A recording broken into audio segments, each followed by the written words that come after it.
In this world, every person gets locked to just one attribute magic. An 8-year-old kid from another world didn't just fit in. He stood out like a legend from day one. After he finally unlocked the peak magic power and claimed the rare healing magic attribute, he couldn't help it. He got curious and decided to test the other attribute. By picturing in his mind the exact image he's got to create, he picked up every single attribute like it was nothing, like wind tearing through, fire roaring up, water crashing down, and earth holding strong. Health surges, healing kicks in, and the body gets transformed with raw, unstoppable enhancement. This tale wasn't your usual dungeon crawl or monster slaying fantasy. It hit different. It's all about building something from scratch and unloading his modern knowledge into this wild new world. So, before I spoil the fun, let me kick off the story. The MC crumpled onto the floor after tumbling down the stairs, barely holding onto consciousness. When he heard voices shouting his name, they were just too loud and his head already throbbed, and he desperately begged for them to shut up. So, who the hell is Leon? They've been shouting that name since earlier, but nope, it's Ryosuke Ichigaya. Whatever, he'll just crawl back into sleep and call it a day, because this has to be a dream. And when he wakes up, everything's supposed to be normal. A few hours later, he jolted awake and stretched his arms, feeling great. Then his smile vanished the second he looked around and realized he was trapped in some strange room. Where the hell am I? No way, that wasn't real. Tell me I'm not awake. Just after his university class finally wrapped up, he sprinted out and headed straight for home. He stormed out of the university, but the moment he tried to remember, everything just shattered like something exploded inside his head. No, this won't work, he muttered, because he couldn't recall a damn thing. Next thing he knew, Truck-kun was on a day off and people started getting iced out with memory loss. He snapped, scratching his head in frustration. But then his confusion hit new heights when he saw his own hands. Aren't his hands way smaller than they're supposed to be? This still doesn't click, and the second he really processes it, he realizes the dream wasn't random. They were calling him Leon. So could he have turned into Leon? Nah, there's no way. That's just ridiculous. And the second he said it, memories exploded in his mind like lightning. He grabbed his head, staring at the chaos inside his skull, and demanded answers as those memories finally surfaced right as he truly became Leon. He flopped back onto his bed, and a calmer look finally settled on his face because from Leon's memories, this wasn't just Japan, it wasn't Earth at all. Right then, the door to his room swung open, and a woman in an apron stepped in to check if he was awake and okay, Leon's mom. But to him, she might as well be a stranger. She asked if he'd fallen down the stairs, and Ryosuke? No, Leon sat there realizing how badly she'd been worried. Leon threw out a real apology and promised he'd be way more careful from here on out. And his mom's face lit up, then she invited him to breakfast, but he wasn't feeling right, so he turned it down for now. She ruffled his hair and said, "All right then, you should rest up until lunch." Once she was gone, Leon was left on his own, and now he had to figure everything out fast. Did he die back on Earth? He wanted to go home so badly, but deep down it felt like that door was probably locked forever. He just landed his first choice university too, and yeah, it looks like he's about to disappear from his family and friends' lives for good. Leon choked out a sigh, covering his face as tears spilled. Then just like that, he snapped upright, wiped his emotions away, and locked in with pure determination, ready to grasp exactly what he's up against right now. He smacked his own face, snapping himself back to reality, and then he drifts back through Leon's memories. Leon calls the Kingdom of Wrath's Raisha home capital city, Lesaria, where his family runs a busy diner, Dad, Jean Mom, Roanna, and his little sister Marie. 4 people, one tight-knit family. As soon as the diner opens, he jumps in and helps around the house, but on his days off, he dashes into the forest and plays with the local kids. And honestly, magic isn't just a rumor here, it's real, and it's everywhere. Magic comes in 6 wild attributes: fire, water, wind, earth, physical enhancement, and healing. And most people only get power from one of them. So when Leon hit 8, the church immediately clocked him for his magic test. Dude, Leon is seriously counting down his whole setup as way behind Earth a wooden bed frame stuffed with straw and one thin sheet, candlelight flickering in the dark, and windows with no glass at all. Alright, so what's he doing next? He decides to poke around and give himself a quick house tour until he steps up to the edge of the bed and freezes, staring in shock at shoes woven out of grass. He put them on, and yeah, just like expected, they itch like crazy, but he's not stupid enough to believe these are the only shoes in the world. So for now, he just grits his teeth and deals. He bolted out of the room, then snapped his head to scan the hallway like he was hunting an escape. He strode into the room right across from his, but inside just baskets stacked everywhere, no people in sight. This place had to be storage, so he ditched that idea and headed down the stairs instead, and slammed down into a hallway lined with 3 doors. He barged into the right side door first, and he walked in expecting something normal, and instead got ambushed by a toilet straight from his worst nightmare. A toilet that was nothing but a gaping hole in the floor. Rage clouded Leon's face and he slammed the door shut without a single word. Then he cracked open the second door just enough to peek inside. This looks exactly like a dining room. Way back at the end, a door waited and he couldn't resist. So he pushed straight into it to see what was behind it. It bursts you out into the open, right where an old well sits waiting. So they just used that cloth and basin by the well to wipe themselves down. Wait, is there really no bath here at all? Alright, watch this. He's about to barge into the next room and try his luck. Rowana in there, Leon yanked the door open. The door to the kitchen swung open, and there Jean and Rowana were cooking up dinner the second they spotted him. Rowana cut in, asking what was wrong. Leon shot them a heartfelt apology for worrying them, insisting he was completely fine now. What a relief. Then Rowana spun back and literally hauled him into action, yelling that if he didn't move, they'd miss opening. Jean swallowed his embarrassment, apologized right back, and threw himself into prepping the food. Leon wore a grin as he watched his parents, then leaned in and asked Rowana about Marie because she was cleaning the diner all by herself. Rowana asked if Leon could come help, and he instantly agreed. Rowana called out to Marie and told her, "Leon's coming to help too." Marie's face lit up because being alone in all that work had been brutal. She marched up to them, checked on Leon, asked if he was all right, and then roasted him for being so clumsy. Leon totally froze. His sister's cuteness hit him like a wave. He jabbed the thought back into his head. No questionable moves, not a single one, and right then, Marie kept calling his name over and over, snapping him out of that trance. Leon shot her a look and asked what was going on, and Marie checked him over, pressing, "Tell me your head still hurts." Leon told Marie he was totally fine now and yanked his sleeves up like it was showtime, then declared it was time to get to work. Marie eyed him like she didn't buy it for a second, but then she sighed and ordered him to go clean outside while she took care of the dining area. Leon nodded and agreed. He shut the door behind him and practically breathed out, relieved that nobody had a clue, at least not yet. The second he stepped outside, he got hit with the town's loud, non-stop chaos, the kind where everyone's moving, minding their own business, and life keeps roaring forward. He blurted out in pure amazement, then yanked his own words back fast because, yeah, it was incredible, but only in Japan. And trust me, this is a whole other world. So he's stuck living here from now on, huh? Honestly, I wish he'd landed somewhere nicer. Leon exhaled, then slapped his own cheeks like he could shake off the regret. Nah, thinking about it won't help. He had to shove all his focus into cleaning, but then boom, he slammed into someone and crumpled back onto the ground. The man he collided with asked if he was okay and immediately apologized for the bump. Leon looked up at him, completely baffled. Then he shot upright in a full-blown panic and he bowed to apologize, checked on whether he was hurt, then carefully lifted his gaze, and the second he spotted that man frowning, panic slammed into him from the inside. Oh no. He answered politely on instinct, like a habit he couldn't break, even though he's supposed to be a kid right now. He confirmed whether Leon was the kid from that diner, then demanded where he learned to talk like that. Leon stuttered, panicking over what to do next. He kept squirming and swore he'd learned it from some local and old man, maybe. Yeah, that same old grump taught him, and then he stopped short. Like the man's face when he frowned was the part that mattered most. Turned into a grin before Leon finally let out a massive sigh of relief. Frederick apologized again for bumping into him and asked if Leon was really okay. Leon gave a firm yes and even apologized back. Then Frederick introduced himself as Leon introduced himself too, only to realize Frederick already knew him because Leon's family runs this diner. Right before he left, he promised he'd drop by next time, and Leon lit up, saying he'd be waiting for him. Leon waved Frederick goodbye, finally exhaled, and then froze. Did he pull it off and hide it? Wait just a second. Wait. How could he speak politely at all? And why does he suddenly get every single thing they're saying? So what about reading? He tried to scribble his name in the dirt, and somehow he could read it and write like nothing was wrong. Wait, what's happening? He's clearly not from here, so that makes zero sense.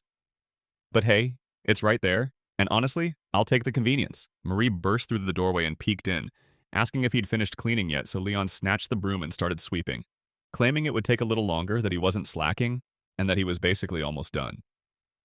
He even told her to go back inside, but Marie clearly didn't buy it yet. She let it go and it hit him again. Opening time was almost here, so he had to sprint. Then she darted back inside, and Leon immediately started scrubbing like his life depended on it. Right as he wrapped it up, a bell blared across the whole town. In this country, church bells scream out 4 times a day, morning, noon, evening, and bedtime, and right now, the noon bell is blasting. Leon's heart nearly flew out of his chest when Marie yanked the door open and demanded if he was finished. Then the noon bell chimed, shouting it was time to open. Leon answered, "I'm done." Leon was about to head inside when Marie snapped him back. He needed to lock down the door first. He just blurted an apology, admitted he'd totally spaced out, and sprinted to do it her way. Finally, a customer burst into their diner, asking if they were open, and Marie lit up as she welcomed him, then took his order and slid a sizzling steak set straight onto his table. Next, they ushered in another customer who ordered the same steak set. Rowana stepped up, declared it was ready, and Leon brought the food to the customer tables then. Right after they were done, he snatched the dirty dishes and wiped the whole table clean, ready to welcome the next crowd. And just like that, the whole day was over, done, finished, completely wiped out. Jean lit up, praising everyone for a job well done, and they all started lining up to eat. Then Rowana leaned in and asked, "Leon, you're eating too, right?" Leon nodded, and man, he was starving after all that work. After work, Rowana hauled out 2 steaks that were still fresh from today and split them between everyone. And the kids erupted with excitement, begging to scarf it all up, so she told them to wait in the living room while she set the table. After all that waiting, it's finally time, let's dig in and eat. Leon was blown away by how casually people in this world say, "Let's eat too." He wasn't convinced, but hey, it's handy, so he just went with it. He sank his teeth into the steak, and right then he couldn't believe how insanely good it was. This meat tastes just like those Japan steaks, and suddenly he's itching to dig into the bread next. It's crazy hard, like biting an ultra-hard baguette. The flavor's great, but you practically have to wrestle it to get it down. The soup's not bad at all, but it's way too salty, like it's missing dashi, so the flavor feels flat, yet the stir-fried veggies still hit hard and taste great. So long as he doesn't expect some miracle, the food's actually pretty damn good. And right after Leon finished eating, he thanked them, then sat back while his family chatted, laughed, and lit up the whole room. This life isn't exactly fancy, but he's got the best parents and a tiny little sister who's straight up adorable. He's grinning for real, ready to cherish this family and this brand new world because even if it's amazing, he knows there's a mountain of work waiting for him. Rowana told everyone to go play because the evening was coming fast, but Marie snapped to her feet and slammed the table like she couldn't take it anymore. She had totally blanked on her promise to hit the forest today with Nicola and Luke, and when Leon was shocked by that, Marie snapped around and grilled him. Did he really forget? Leon shot back instantly, swearing he remembered, and yelling that they had to get ready right now. Marie yanked Leon up the stairs at full speed, all fired up to get their shoes changed. Snatch their stuff and make off before they even realize you're gone. They headed to a shop run by their friend's family and grilled them about Nicola and Luke, and the mom just smiled and promised, "They'll be here any minute." Right then, Marie leaned in and demanded news about their uncle Nicola, along with Luke's father. He's off grabbing supplies at the moment, but Marie swears he'll be back before they even finish coming home from the forest. Leon snapped his head toward the room the moment he heard something moving inside, and right on time, Nicola yanked the door open. Right behind him, Luke. His little brother was right there, tailing him every step. As soon as everything was ready, they headed out together, hunting for the juiciest fruits they could find. As they headed down the path, Luke asked Nicola if they could score a bunch of fruit today, but Nicola shook his head, saying most weren't ripe yet. The moment Marie heard it, her face dropped, and Nicola quickly tried to reassure her there were still a few they could pick around this time. Time before Leon, seriously, Leon's about to hear him ask that, and it's already wild. Leon told them they could grab raspberries right this second, and the moment the words hit, Marie's mood burst into light. They sprinted through the forest, hunting for juicy raspberries everywhere they could. And when they finally found them, sprinted in and hauled back a whole pile. Nicholas pitched the idea of digging in and eating some, so yeah, they did, and when they finally showed up, they hit like pure magic sweet, amazing, and impossible to forget. With their praises ringing in his ears, Leon snapped and decided to give it a shot. But it came back tasting bitter as hell. They call it sweet, but for them, sweet doesn't mean candy. It means the taste of forest fruits. That might work for everyone else, but he's already stacked with enough sweet secrets to last him a lifetime. Now it's a full-blown scramble, Marie called him out, demanding they start picking firewood and head home right away. When they finally got back, Nicola and Luke's mom were waiting for them. Marie blurted out, "So is Uncle Ben here now?" So the mom shouted for her husband, and he burst out from the room. Then he bent down and ruffled Leon's hair, and Leon groaned that it was going to get ruined and messy. They traded one last goodbye, then bolted for home. But right before they could step into the diner, Marie shot a warning Leon's been drifting lately, and sometimes he won't even react when she talks to him. Leon shot back that it wasn't true, snapped that he was listening just fine, and made it clear if that's how it is, then he'd better start actually paying attention. The two burst inside and greeted their parents, and right away their moms and dads asked how the day went. Marie couldn't wait and showed off her bag packed with raspberries, while Jean praised her with pride before. They grabbed the bag because with this many, everyone can grab a bite after dinner. So Leon asked if they had any sweet treats for later, and Rowana snapped back, "Why do you need that?" "Why?" Leon leaned in and said, "Trust me, it'll taste way better if we add something." And Rowana went quiet, picturing honey or sugar as her next guess. But here in their town, you won't find it for sale at all. Maybe a few stalls exist in the capital's central district, but most shops only open their doors to nobles and their people, so they likely can't get their hands on it. And it's more than 2 hours away by carriage, so she warned him to be on his guard with nobles, because plenty of them are wildly unreasonable. She thinks they won't even show up here, but still he'd better stay careful because nobles are terrifying. Leon thanked her, then shut the door on sweet ingredients for good. Then it hit him another way to make it taste amazing, like a light bulb exploding above his head. He barreled toward the counter and demanded permission to use the kitchen, because a raspberry dish idea hit him like lightning. Rowana didn't argue, but Leon had never cooked a day in his life, so he pulled the classic move, saying he just watched them do it. And that finally sold her, "Let him cook," she said, and told Leon to put away his stuff with Marie helps him while she bustles around getting everything ready. As soon as he returned, every ingredient he could possibly need was already waiting tossed together and lined up neatly in a bowl. Leon thanked Rowana, and she couldn't stop wondering what he'd cook up. Plus, even Jean was counting down because she wanted a taste too. Leon stumbled back, palms up as he begged them not to get their hopes too high. Those intense eyes felt like a weight pressing down on everyone. Rowana leaned in and asked if he needed anything else, so he rattled off what that recipe would demand: flour and eggs, and then she pushed, "What are those for?" But Leon just told them, "Watch closely, you'll see." As soon as Rowana got all the ingredients he demanded lined up, she leaned in and demanded to know what he planned to make with them. Well, he's about to slam it all together, and it's got the perfect, smooth flow. Rowana blurted, baffled, "Why is it all gooey?" Leon shot her a calm smile and swore that this is exactly how it's supposed to be somehow. Still, worry clung to her like a shadow. So Jean pushed her to let Leon take over, and honestly, Leon looked ready to go right this second. Yeah, that checks out. Leon kept his focus locked in and kept prepping the dish, snatching up a bowl of raspberries like it was go time. When he caught his parents' worried looks, they figured it was already the finished dish, but Leon slammed that doubt down fast. Nope, this wasn't done yet, and he made sure of it, and just watched, then tossed in a handful of raspberries like it was the final spark to the mix. And boom, he's done whipping the batter. Now all that's left is to cook it up. Rowana dropped into a crouch and sparked the fire to life with her magic. Leon stared, jaw dropped, like he'd just stumbled into a whole different world then. Rowana clocked him daydreaming and snapped, "What's wrong? Aren't you supposed to start cooking right now?" Leon shot out an apology because magic had him completely hooked. Rowana just laughed it off, telling him he'd get the hang of it too once they hit the church soon. Before he even touched the pan, Leon demanded butter, and then he grabbed it and smeared it across the pan, right before he poured in the batter he'd made. If his memory's right, the second bubbles start to rise. He has to flip it once. He hoisted the pancake and peeked underneath, and yep, it was already cooking up nicely. So now he has to flip it right now, but he keeps messing it up. Right then, Jean leaned in and asked if he could give it a shot. So Leon tossed him the spatula, and Jean flipped it like it was nothing. Dad cooked it, and it was amazing. Rowana had no idea how it would turn out, but somehow it came out perfect. Leon flipped the pancake, stared it down, and waited for it to finish cooking. As soon as it was finished, they blasted the song into play and set it right on the table for everyone to dive into. Jean cheered for Leon, asking how he learned to cook like that, but Leon only giggled. Then Rowana shouted for Marie, and the feast finally started. Leon stared as his family dug into the pancake, heart pounding, terrified they'd hate it, but they absolutely loved it. The batter's chewy and packed with flavor, and that raspberry sweetness hits hard. So good it honestly surprises everyone. Leon grinned like he'd just won, thrilled everyone was enjoying it. Then the church bell tore through the air, declaring night had officially arrived, and yeah, it was already this late time to kick off the evening shift. After an hour, Rowana clapped them on the back for a job well done because at night, most folks only stop by for drinks and snacks, so his shift with Marie wraps up in about an hour. And they always end up sharing dinner, just the two of them, no one else. Marie raved about that mouth-watering raspberry dish Leon made earlier, and he quickly corrected her. "It's a pancake," he said. He named it, though the taste and texture feel completely different. Marie couldn't stop thinking about it. She had to taste it again. So he went on and promised he'd make it next time after he picked a whole bunch of raspberries again. Right as they finally hit the sheets, Leon let out a soft chuckle.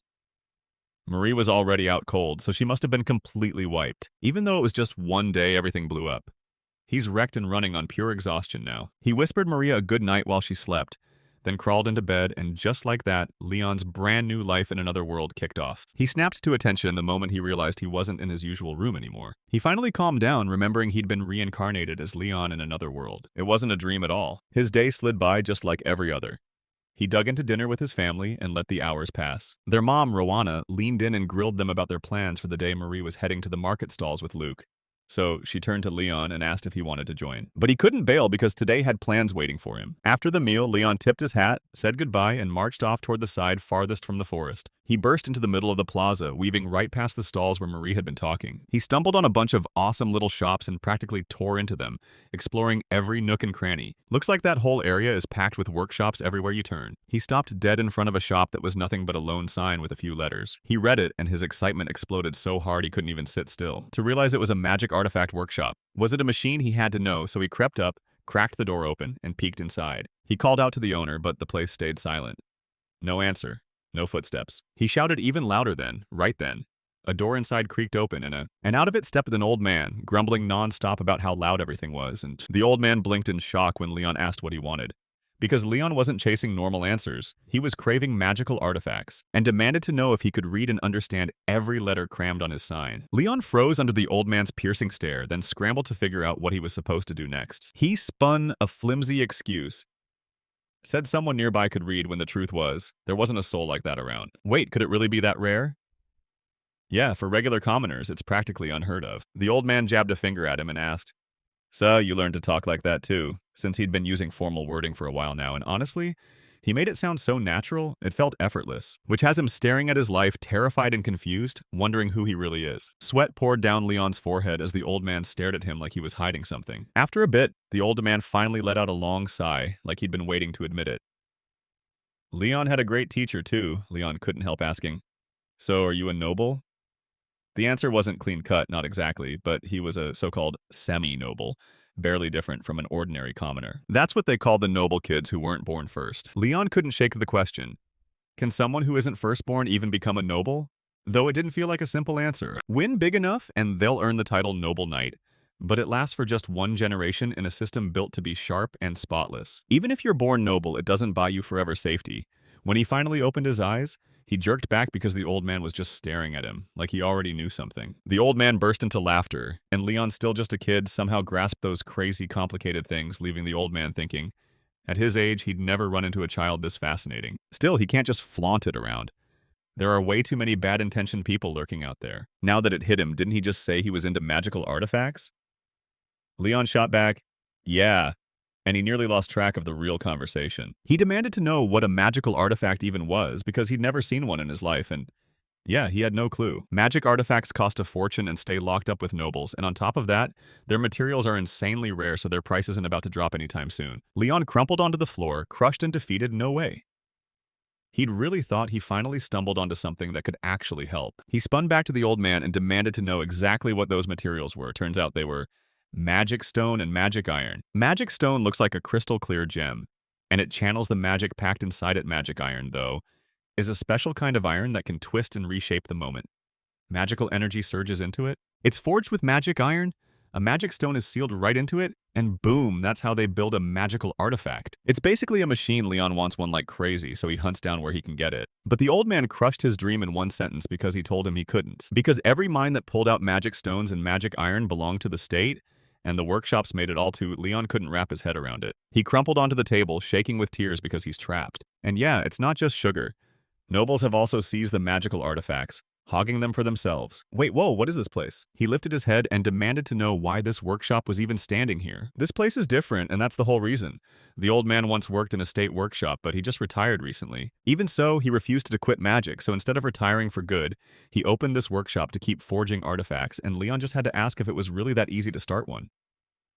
The old man crushed the hope fast and said it wasn't. He traded his hard-earned achievements and inventions for a royal nod, and that meant he could finally open his very own workshop. Now he spends his days cooking up brand new magical artifacts.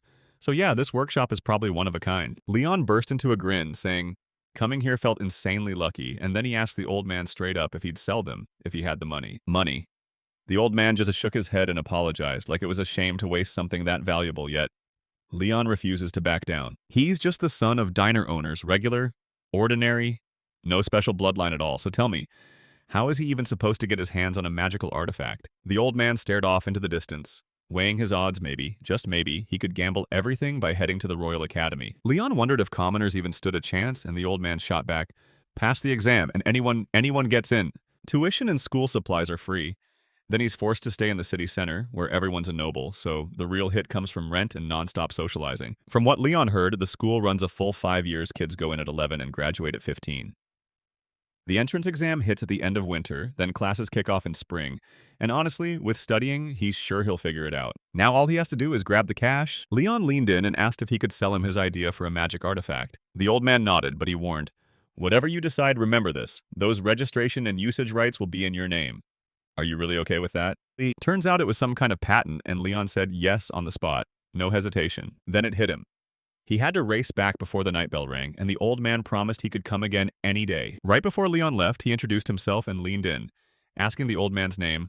Marcel, the man answered. So Leon said his goodbyes, left Marcel's workshop, and 4 days later, boom, he returned. Mac and Marcel greeted him, then swept him inside because they knew he'd come to gawk at magical artifacts. Leon followed Marcel into his workshop, and the second he saw those magical artifacts piled everywhere, plus the magic iron and the magic stones Marcel had promised, his jaw dropped in pure amazement. Leon leaned in, asking excitedly if this was the workshop, and Marcel just nodded and gestured for him to sit down, saying it'd be way easier to explain everything right here. Right above their heads hangs the most famous magical artifact of all. Leon was so stunned he nearly blurted out its name right there in the modern world. Before Marcel could even catch his mouthful of words, he blurted, "It's a glowing light sphere, and inside is a magic stone packed with healing power. Once healing light magic is poured in, it burns bright for 30 whole days, and to kill the glow, you simply yank out the magic stone. That switch looks like it's built to be flipped using some kind of machine, and maybe one day they'll finally let Leon get his hands on it."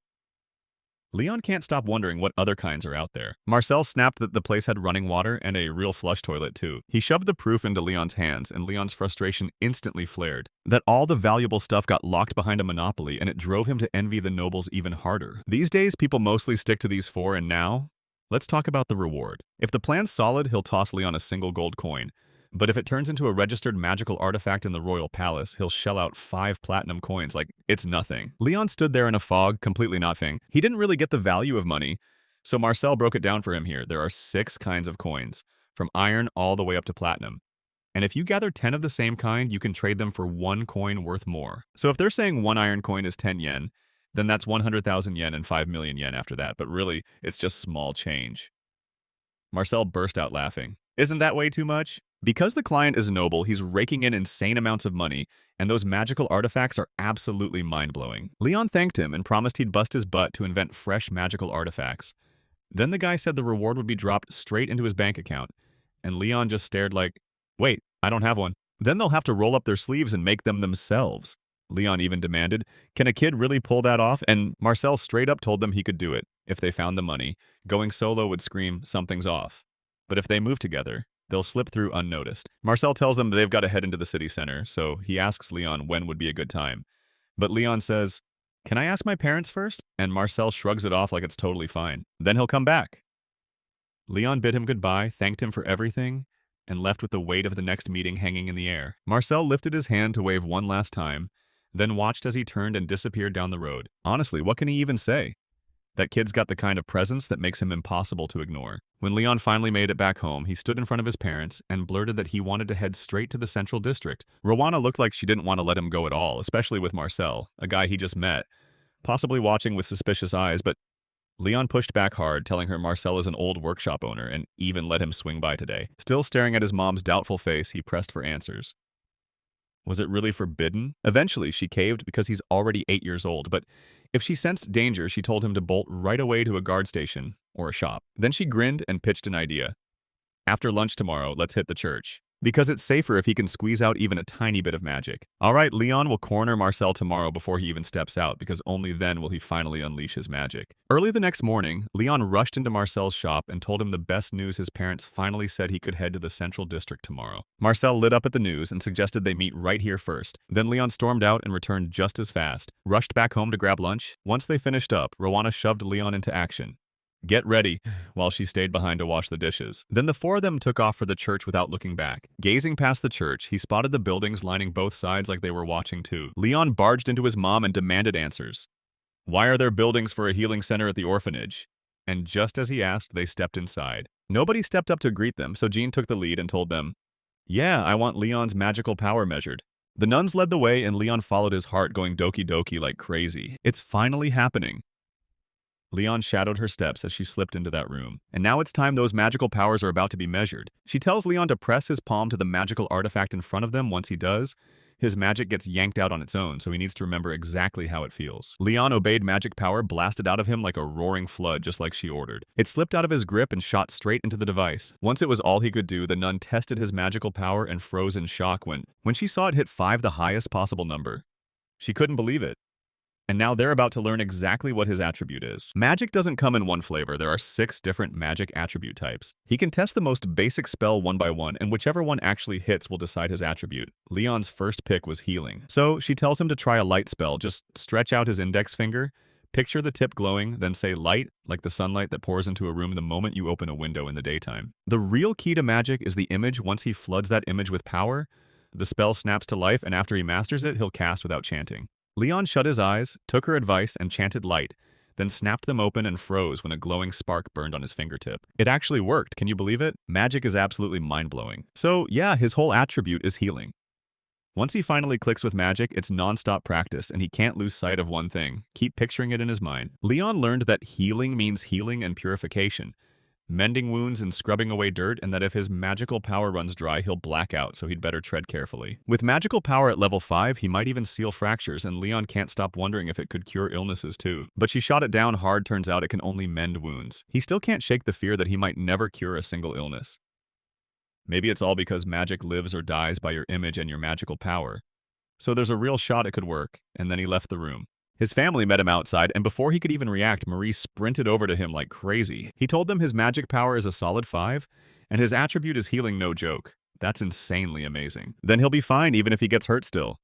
Rowana tells Marie to stay sharp and not risk getting injured. So they rushed home and threw a celebration. With Leon finally alone, he dove into practicing his magic, starting with first light. He couldn't help but wonder what if he could resize the light and crank up the brightness. So he pictured it hard, and it instantly happened. The light's size and color can be tweaked exactly the way he pictured. So next, he tried to cast it without a single chant, just by imagining it. Leon grinned.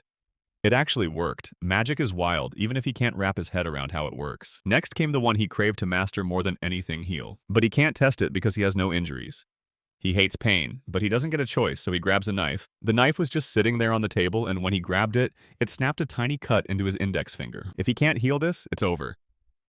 Leon shut his eyes, pictured his wound sealing up, and the moment he imagined it, it actually healed. It's totally healed just by picturing the healing process in vivid detail. He cut the healing time and drained way less magical power, so if he can picture it clearly, he might soon patch up bigger wounds, even knock out full-on illnesses. But right now, he can't prove it, so he's praying he never gets the chance to find out. Next up. Purification, the spell that washes everything clean. He snatched up a grimy box, barked the spell, and boom, scrubbed it clean. Now it looks brand new, so maybe he can use it on himself too.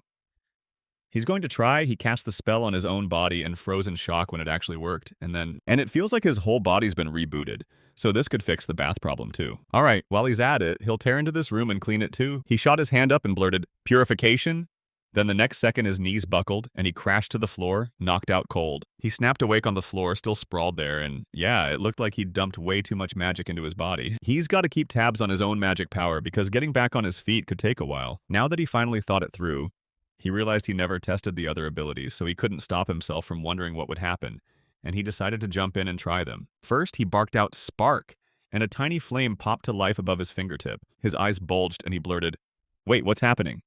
I thought they were only allowed to use one attribute. So wait, can he pull off other attributes too?" I bet he's about to test it right now. First, he snatched an empty bucket and unleashed water magic boom. It filled up with real water. Next comes wind and earth. Then physical enhancement hits, ready to turbocharge him. Leon froze in pure shock. He can use all of them. Water, earth, fire, and wind. Then healing power kicks in, followed by pure physical enhancement. Back in the day, the 6 nations lived like one big family. Peaceful, united, and in perfect harmony. Then everything flipped in an instant when the Fire Nation launched their brutal attack. Only the Avatar could even stand against them. The master of all 6 elements, but when the world needed him most, he vanished. After a full century, we finally uncovered the new Avatar, reborn into a brand new world called Leon. Joking aside, he absolutely can't let anyone find out because the moment they do, they'll snatch him up and turn him into a lab test subject. He has to stay silent, yeah? But for how long can he keep swallowing all of this alone before it crushes him? Hold up, no way, it's Marcel. If it's him, then somehow it just feels right. Like he can handle talking to you like it's no big deal. All right, you decided to try making ice and you started piecing it together in your head, thinking, wait, could it be that it's just water that freezes when you give it a little push? Ice forms when water molecules finally stop moving, so yeah, you should have studied harder. It's just ordinary water, so yeah, he has to kickstart it and get it moving. He yanked the bucket hard and just like that, the water snapped into ice. Leon grinned like he'd just cracked the universe, imagining he could build a refrigerator with this. And then boom, dinner called. So he shoved everything back together in a rush and sprinted inside. Next morning, Leon shot up early and headed out to meet Marcel because today's the day he finally steps into the Central District, and yeah, he even got his allowance. When he finally reached Marcel's shop, the old man was nowhere to be seen outside, like he'd slipped away or showed up way earlier than expected. So Leon slammed his knuckles on the door and shouted his name into the silence. In just a few seconds, the door swung open and Marcel grinned. I'm early because he couldn't sit still, so he told Leon, "Hold on a sec, I'm not finished yet." A few minutes later, he stormed back out, apologized for the wait, and they finally took off together. Marcel jabbed a finger at the carriage stop and told Leon they were grabbing one earlier than planned, so they'd have time to chill the moment they arrived until Leon's stare snagged his attention, and Marcel shot back, "What's wrong?" Leon snapped, "Nothing," then stared straight ahead, thinking that even in the capital, he could still feel the gap between rich and poor just by looking at what people wore. He asked how much the carriage cost because he only had a few copper coins, and when he heard it was just one, his face went blank with shock. Marcel burst out laughing, told him not to stress since he'll pay for everything except the account setup, and Leon opened his mouth to argue. Marcel cut Leon off, saying he had no kids or grandkids, which made him light up every time Leon was satisfied. So just treat it like an old man's selfish little wish and accept it with real gratitude. Leon thanked him, and Marcel just chuckled like it was no big deal. Then it hit him hard, confirming what he thought yesterday. If this is Marcel, he might finally be able to tell him about his attribute. The two stride in closer and closer, like something huge is about to go down. The carriage tore through the streets toward the central district, and Marcel forked over 2 copper coins, then Leon practically burst with excitement as he stepped. Inside the carriage, his very first ride, he slid into his seat, sat beside a couple, and greeted them like he belonged there. Buzzing with excitement, he couldn't wait to climb into that carriage ride. They tore through the streets together, until the central district finally loomed ahead. Leon dropped to the ground, clutching his throbbing back like it was on fire. He totally underestimated that carriage, his butt was screaming, and both the seat and the road felt brutal. Marcel noticed right away, asked what was wrong, and practically pushed him to keep going. So Leon trailed right behind, rubbing his aching lower back as they pushed through the town. Leon stared in stunned awe, taking in the massive grand houses they passed on the road. He asked where the nobles' mansions were, and Marcel shot back that they were up ahead right in this spot, where the barons call home, and the higher the rank, the closer their mansions creep to the royal castle. Turns out even nobles aren't all the same. Your title decides how brutal life gets. And yeah, being noble sounds easy until you realize it's a whole different kind of hard. They sprinted toward the bank. Leone asked if there were any carriages he could ride nearby, and Marcel shut it down fast, saying the nobles only roll around in their own custom rides. But wait, do commoners use the bank too? Yeah, they do because every single one of them already owns their own carriage. Then Marcel suddenly declared, "They're here." Leon stared ahead, and pure amazement hit him like a wave. They stared in awe at the stunning building looming right in front of them. They stormed inside and slipped past the soldiers without a second to spare, standing guard outside, eyes locked on every shadow. Right when they come up to the front desk, Marcel said they'd come to set up an account for Leon and asked, straight up, if they could handle it right now. Then the staff spun toward Leon, completely baffled, and he figured no way does this guy even need a bank account. Plus, accounts get shut down if nobody touches them for 3 years still. Marcel would not back down. He swore it was totally fine. The staff had zero choice. To hand them a form they can fill out right then. Leon carefully scribbled every detail into it and shoved it back into the staff's hands, who made him channel a slice of his magic into a crystal ball to capture his magic signature. After double-checking that the setup was perfect, Leon did exactly what he was told, and the crystal ball flared to life, glowing for a moment before settling back down, confirming his magic at last. The staff told them to hold up for a second. Then they dropped onto a nearby bench, and Leon leaned in to grill Marcel because the crystal ball doesn't just glow, it tracks the magic used for identity verification. It was discovered about a century ago in a church tucked deep in the forest, like the place had been hiding a whole crew of them, around 100 strong. After digging deep, they uncovered the truth. Every crystal is tied together, and magic lets them trace who any person is. Then they started slipping them into banks, and Leon couldn't shake the feeling someone made these things. But people swear they're divine relics, at least. That's what they claim. Divine relics are mysteries from who knows where, items that never crack, never rot, and even when we finally find some, their purpose can still be a total enigma. So, is there really a god watching over all of this? Their talk got yanked to a stop the moment the staff returned and shoved Leon's bank card into their hands. He just had to flash it at the counter, prove who he was with his magic, and boom, he could deposit, withdraw, or even transfer money. If he loses that card, getting it back will cost him 3 silver coins, so he better guard it, like his life depends on it. And the account setup alone demanded 1 silver coin. Leon jerked back in shock at that price, but Marcel just calmly handed it over like it was nothing. Leon kept right on his heels, blurting out, "Are you really okay paying for something this expensive?" So, didn't he promise he'd cover everything today? Yeah, right there in their agreement. It was all spelled out. He doesn't even have to deduct it or anything. And most importantly, he better snag a case or he'll lose his card. Alright, now they're set to hit the central district and go sightseeing. Marcel kept stopping to clue Leon in on a bunch of things, and the two of them drifted around together as he explained. Then he tossed out an idea lunch first and pointed you to everything from fancy restaurants and sleek cafes to down-to-earth diners anyone can afford. Leon suggested the diner, but Marcel shot that down and pushed for a stylish cafe instead. Truth is, he'd have loved a normal restaurant, but that dress code would have been a headache. and they could have just bought outfits for it still. Leon wouldn't budge, insisting on a cafe instead so they wouldn't waste a single extra dime. When they burst into the cafe, they plopped down at the table the waitress led them to. She thrust the menu into their hands and told them to call her over the moment they finished ordering. Marcel asked what Leon wanted, and Leon demanded a minute to scan the menu first. There's toast, plain toast, French toast, jam toast, plus sandwiches galore, and on top of that, there are some weird ones he can't even name and a bunch he's never even heard of. After wrestling with the choice forever, he finally went with a sandwich and French toast. Then Marcel asked what he wanted to drink, and Leon rushed back to the menu again, stunned that even drinks came with their own menu out in the Central District. They brought out black tea, green tea, and fruit juice. Then he blinked and thought, wait, was that green tea? This whole world has this intense Japanese vibe, and it's got him scratching his head what gives.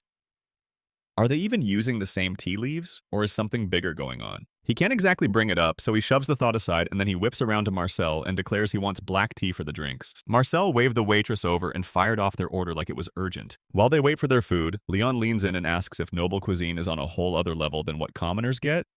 And yep, it's surged forward since the war ended over 10 years ago, with brand new cooking methods popping up left and right lately. Now they can import sugar too, so sweet dishes show up everywhere, meaning everyday meals are getting way better across the board. Yeah, that's still ages away. Leon groaned, fed up to his core. Ugh, it's the nobles again, he snapped, jealousy burning hot because all he could think about was being one of them. But first, he's got to break into the Royal Academy. At that exact moment, their orders finally came down so fast it felt like fate. So they grabbed shovels and started digging. No hesitation, just momentum. Leon clocked how Marcel handled the silverware, same exact moves. Like even in another world, the ritual never changed. He chopped off a piece of bread that wasn't rock hard like the one he'd munched earlier, then tore into it with a bite. It was insanely delicious every bite, from the chicken to that sauce, just hit perfectly. Next, he took a bite of that French toast and boom, it hit like pure heaven sweet, warm and insanely delicious, the kind of sugar high you instantly crave. He just can't wrap his head around it. You're telling him food can hit this hard? And even the tea is amazing, meals really do matter. Marcel asked if it was good, and when Leon said good, Marcel lit up because it was straight up amazing. Leon was overflowing with gratitude, thrilled he could finally taste those foods thanks to him. And Marcel was just relieved to see him this happy, since that's all he really cared about. Next, they decided to hit the shops because they desperately needed a card holder from a leather goods store. They walked in and the staff immediately snapped, "What are you looking for today?" Marcel shot back that he wanted a neck-hanging bank card holder. Something that could stash a little cash. The staff hauled out a bunch of matching card holders they already have, then told Leon to pick the one that was perfect. Once Marcel grabbed it, he dropped 5 silver coins for the thing so pricey it practically hurt. As they head out, Marcel shoves a plan on Leon.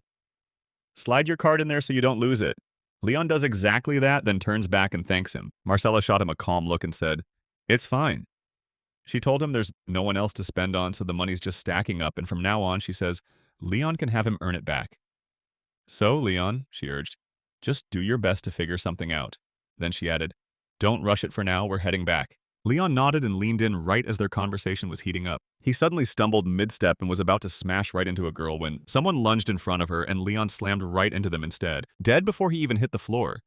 Then he snapped upright and the person hurried over asking, "Are you okay?" But when Leon lifted his eyes, confusion slammed into him. "Wait, isn't that Frederick?" Frederick clocked him again from the diner, and when Leon bowed and apologized for running into him a second time, Frederick waved it off this round was on him. Right then, the girl stormed up to them, closing the distance, to demand answers what's going on and does he know Leon? As Frederick talked on, Leon couldn't stop staring. Who was she? Because that girl was insanely cute, like a real-life little doll. The girl introduced herself as Martine, blurted out an apology for crashing into him earlier, and hurriedly asked if he was okay. Leon cut in to introduce himself, saying he should be the one apologizing because he's the one who stumbled. Then Jim paused. Wait a second. Wait, did Frederick call her Sama earlier? If he did, that means she's someone insanely high status, right? Marcel stormed up to them and blurted, "What's wrong?" And Leon instantly admitted he'd accidentally bumped into Frederick. Marcel opened his mouth to apologize, then he spotted Frederick's face, and Frederick immediately blurted, "Wait, are you the Marcel I know?" So Marcel straightened up and said, "Yep, I'm Marcel Connolly." Martin leaned in, hissed a secret to Frederick, then stepped up and greeted Marcel with a grin. She shot back a confident yes, then spun to Leon and told him to call her something more casual. She shot a question at Leon, was he just a commoner? And why was he hanging out in the Central District? Leon nodded and told her straight.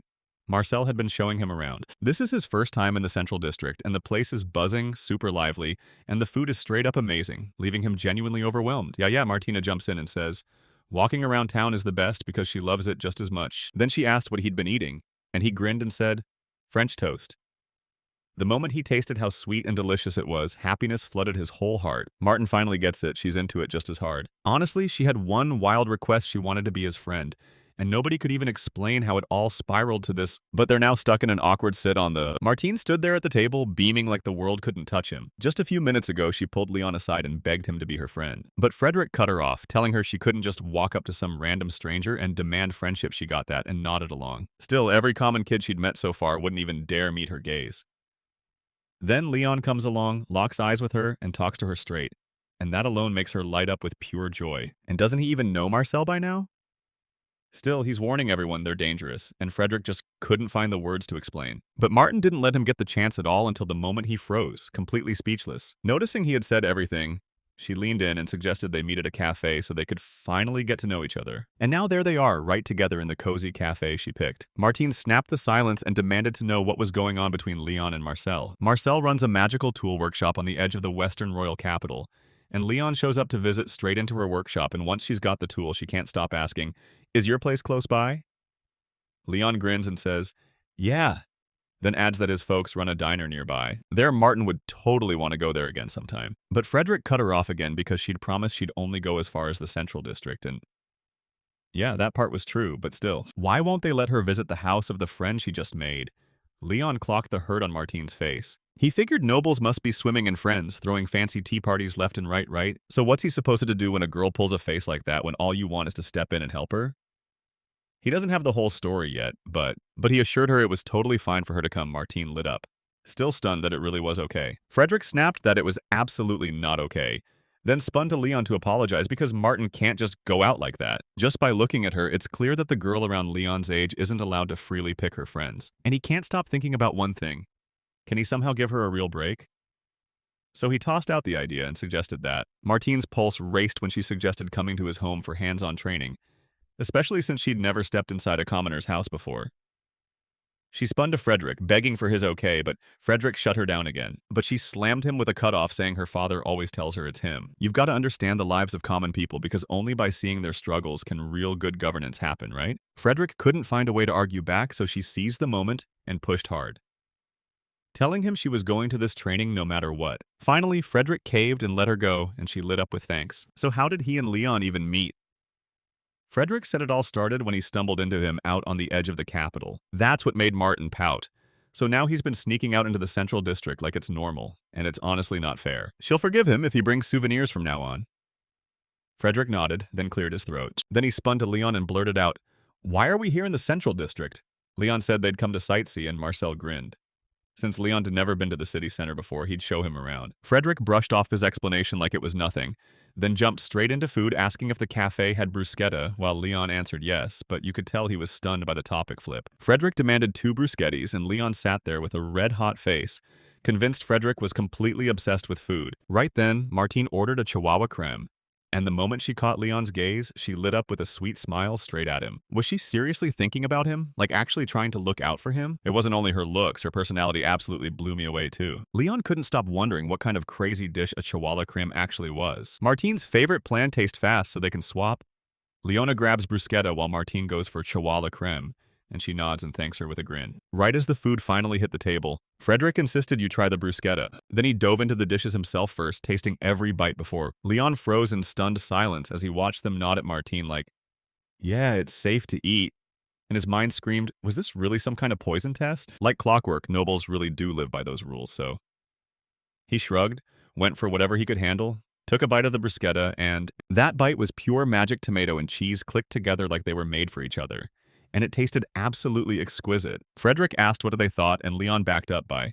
Marcel said it was absolutely delicious. Frederick's face lit up, and he was thrilled he'd pointed them to it. Martine shoved a plate into Leon's hands and dared him to taste the Chihuahua creme too. Leon grabbed the plate and stared down at the dish like boiled eggs, but something glistened on top olive oil. He'll know the second he takes a bite, sweet, right away.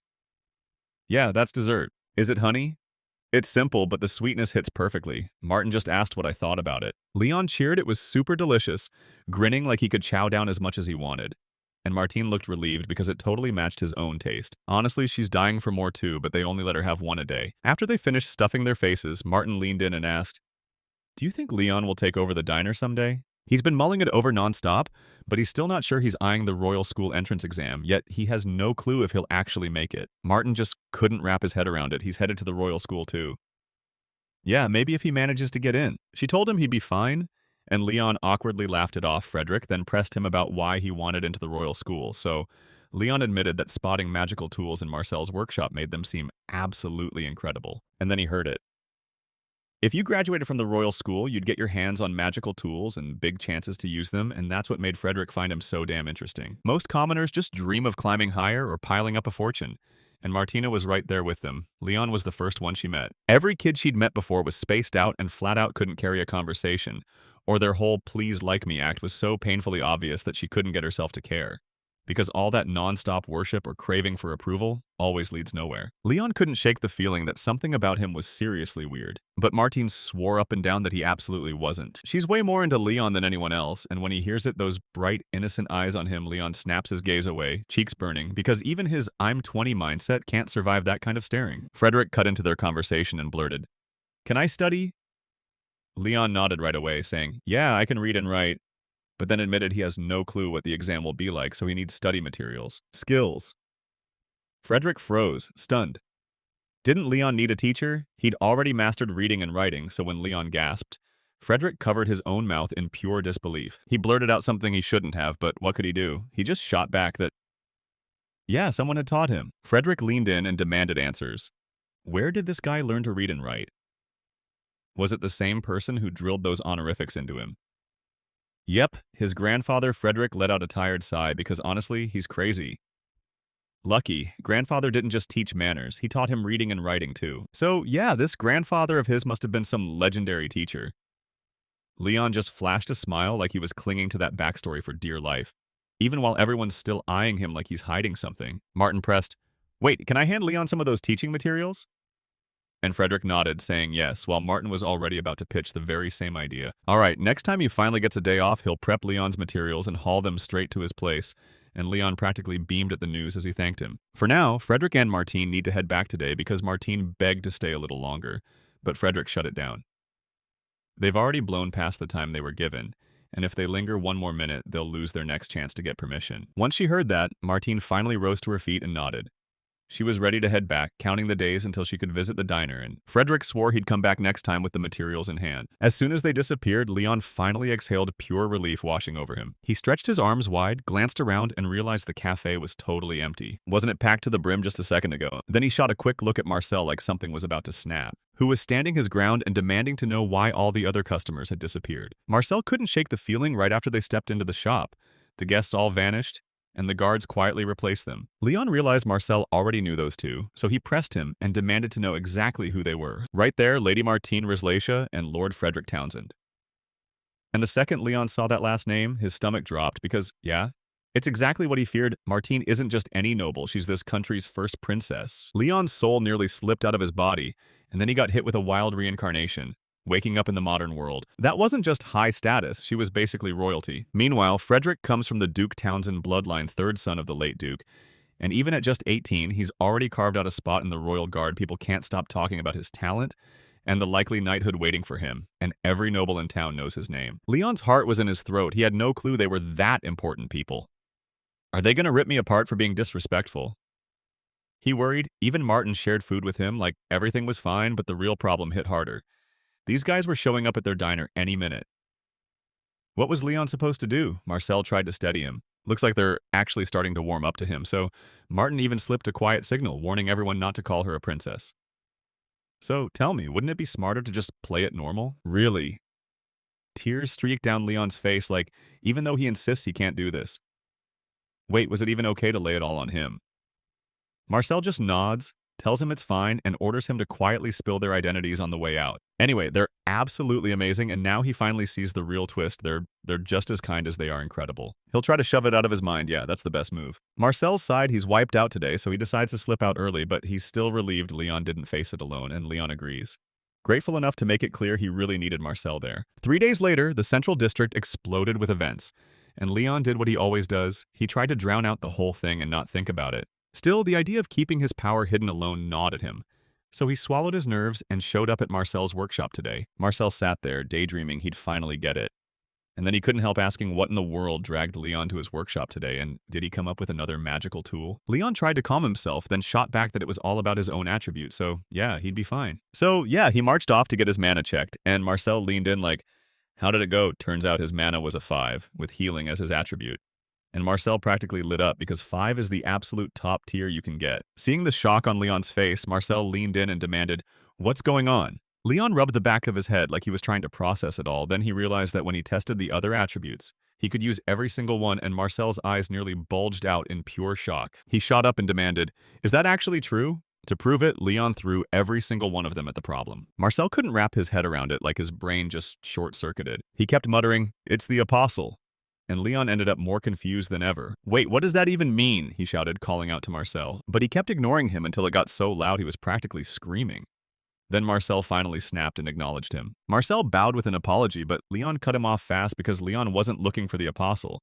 He just wanted Marcel, plain and simple. Marcel snapped back that mastering every attribute made him the apostle, but Leon cut in fast, telling him to calm down. After a minute, Marcel finally sat down, swallowed his pride, and apologized for blowing up. He'd convinced himself only the apostle could wield all the attributes, and that obsession sent him over the edge. Leon fired off a question, what was an apostle, and Marcel leaned in and explained that it's a god-sent figure with every power at their disposal, plus knowledge so deep it felt endless. They're saying there's a record from centuries ago, but ever since then, nobody's managed to pull off even 2 abilities. So if someone like that existed, then you're talking about a legend nobody can match? Leon stared at his own palms, heart thumping, wondering if he'd really been chosen as the apostle. He gets to wield every attribute, and since he's been reincarnated, he carries a bunch of memories too, but they're only partial.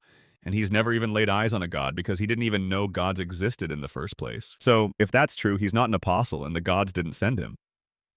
Marcel figured it out the second he saw the sign. If that apostle had come back, people's faith could have surged back to life. Ever since the apostle showed up generations ago, the ranks of believers in Lady Micheline have kept shrinking year after year. He thinks they're supposed to trust way more because it looks like the god of this world is Lady Micheline. And yeah, the church already said the same thing. Leon asked how powerful the church is these days, and Marcel just shook his head because it's basically gone. It's run by the state, so most of the people inside aren't believers at all. They're just government employees. We didn't realize it at first, but yeah, that seemed like a straight-up win. Since the church runs the state in this world, it likely means there's no messy religion versus politics showdown to worry about. Then he swallowed his pride and apologized for crushing Marcel's expectations, and Marcel waved it off like, "You're good," even as he apologized for derailing the topic. Marcel couldn't stop staring at the one question.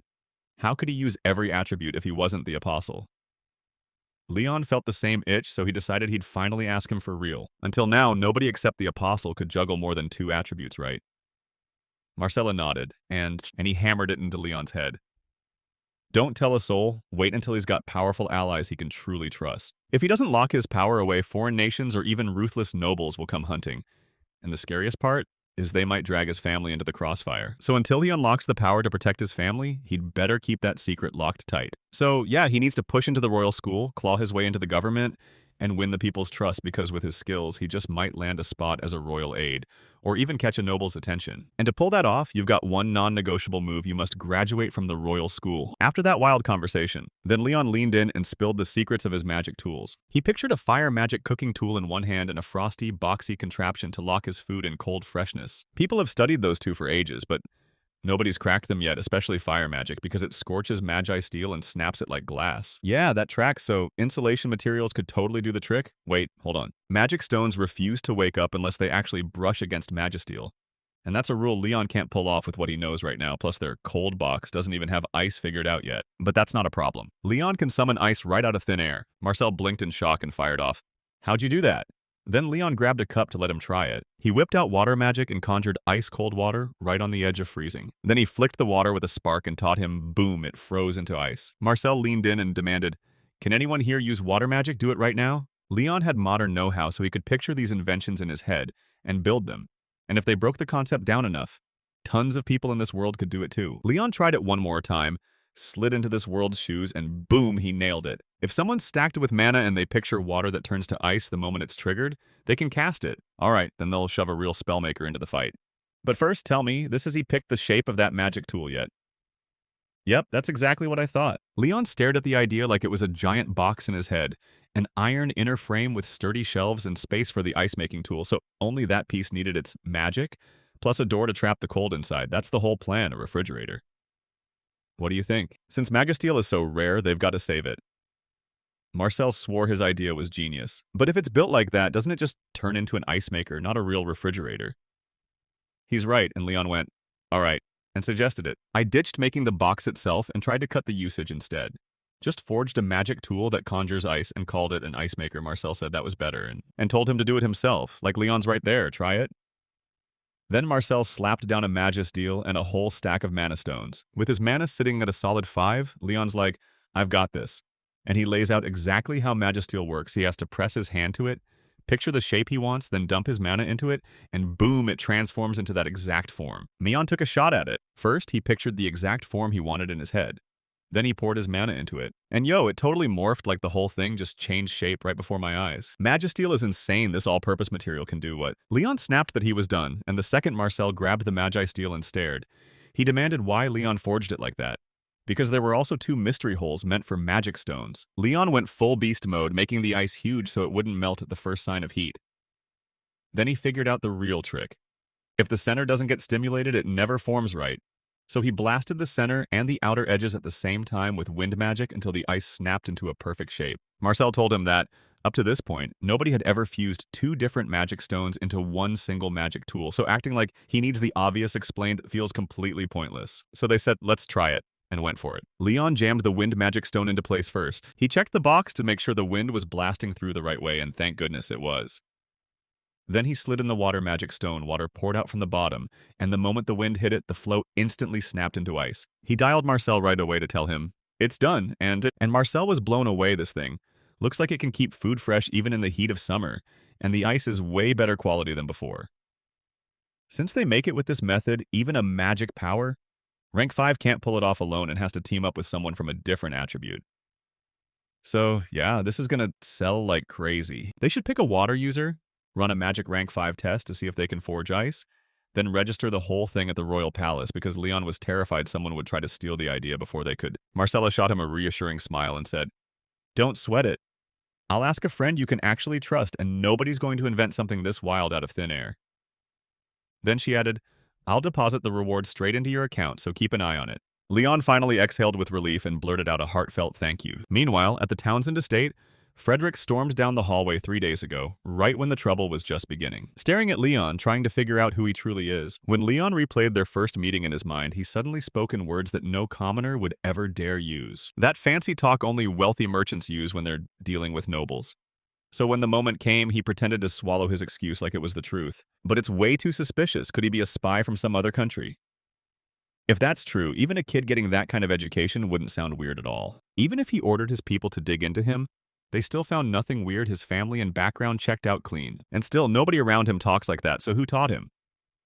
Right when he decided to hit the diner and talk to him again, he suddenly bumped into him in the Central District. Leon might be a spy, and he's trying to blend in acting natural, staying cautious, but Martin's keeping him so boxed in that Leon can't make a single move. Why would she even try to befriend someone like him? And somehow, the 4 of them ended up at a cafe together. Then Martine blurted out that she wanted to visit Leon's family diner, and that quick-fire thinking of his in that exact moment was straight up beyond what any regular commoner could pull off. But if he was a spy, his face gives him away. Those expressions are way too vivid, and even his thoughts feel easy to read, not to mention his perfect table manners. If he was trying to pass as a commoner, it would feel painfully forced. A spy's supposed to blend in, yet he keeps popping up anyway, like he's got no idea what's happening.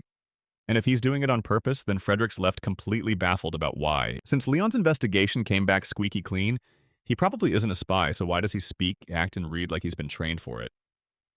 That mystery's driving me crazy. But one thing's for sure, he's got real skill, and the ducal house might end up counting on him sooner than later. Next time he drops off the materials, he's gonna dig deeper.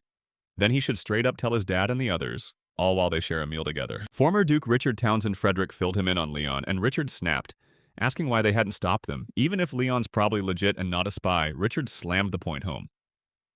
It's way too risky for Martine to go to Leon's diner. Frederick felt the same way, but his strength wasn't enough to stop her, so he can only play it safe and escort her with the utmost caution if permission is granted. Richard sighed. No point crying over the past, so he pushed on, then straight up asked about Leon. Frederick leaned in and told him Leon wants to get into the Royal Academy, then pushed the idea that Leon should commute from their estate to dodge the spotlight, especially since their eldest is enrolling this year too. That could work all right. Richard's in, but first he needs to meet the guy in person at least once. A few days later, Leon and his family were back at their diner, hustling like nothing could stop them running it just like always. And we're about to bring this story to an edge-of-your-seat finish, right? As we wrap up, Leon froze mid-greeting. The second a stranger burst in and then his eyes locked on the person standing there. It was Frederick. He came barreling over to greet him and fired off, "So, what brings you here today?" Turns out Frederick had just one thing on his mind, to talk to him about something important. Then he dropped his voice to a whisper and told Leon to keep his noble status under wraps. And Leon nodded, let him in, and guided him to a seat. Frederick decided lunch came first, so he grabbed a steak set order while Leon waited, eyes fixed on the kitchen, until the food finally finished cooking. Marie pushed right up to him and asked, gently but urgently, "Frederick, are you okay? Are we friends?" She must have been on edge. So when she started speaking politely, Leon jumped in right away and told her, with full confidence, that he was totally fine and that he was her friend. So he'll deal with Frederick personally, while she handles the other customers. Right then, Rowana burst out of the kitchen and told Leon the steak was ready to hit the table. After he finished the steak set, Frederick hauled Leon in with a call asking him to tell him he'd already told his family about you, and they jumped at the chance to finally meet you. Leon's eyes went wide with shock and he blurted out, asking if it was okay to check with his parents first. Frederick nodded and said he'd go with him too, to dinner tonight. But Leon wondered, wasn't his noble identity meant to stay hidden? Sure, in public it is, but since he's choosing to take responsibility for him, he'll have to tell his parents, or they'll start worrying. Leon nods like, yeah, that tracks, but no matter what, we're still going to stress them out the moment we tell them. And hey, he's not wrong. His parents just stood there, totally stunned, after they learned the truth. Frederick then told me that just the other day he brought up Leon with his family, and they immediately said they'd love to meet him, so they even suggested inviting him over for dinner. He apologized for scaring everyone, but he insisted it's just his family's honest curiosity. Nothing to stress over, Rowana and Jean locked. They dropped to their knees and begged Frederick to make sure Leon was safe and well. Frederick grinned and promised, "Don't worry, I will."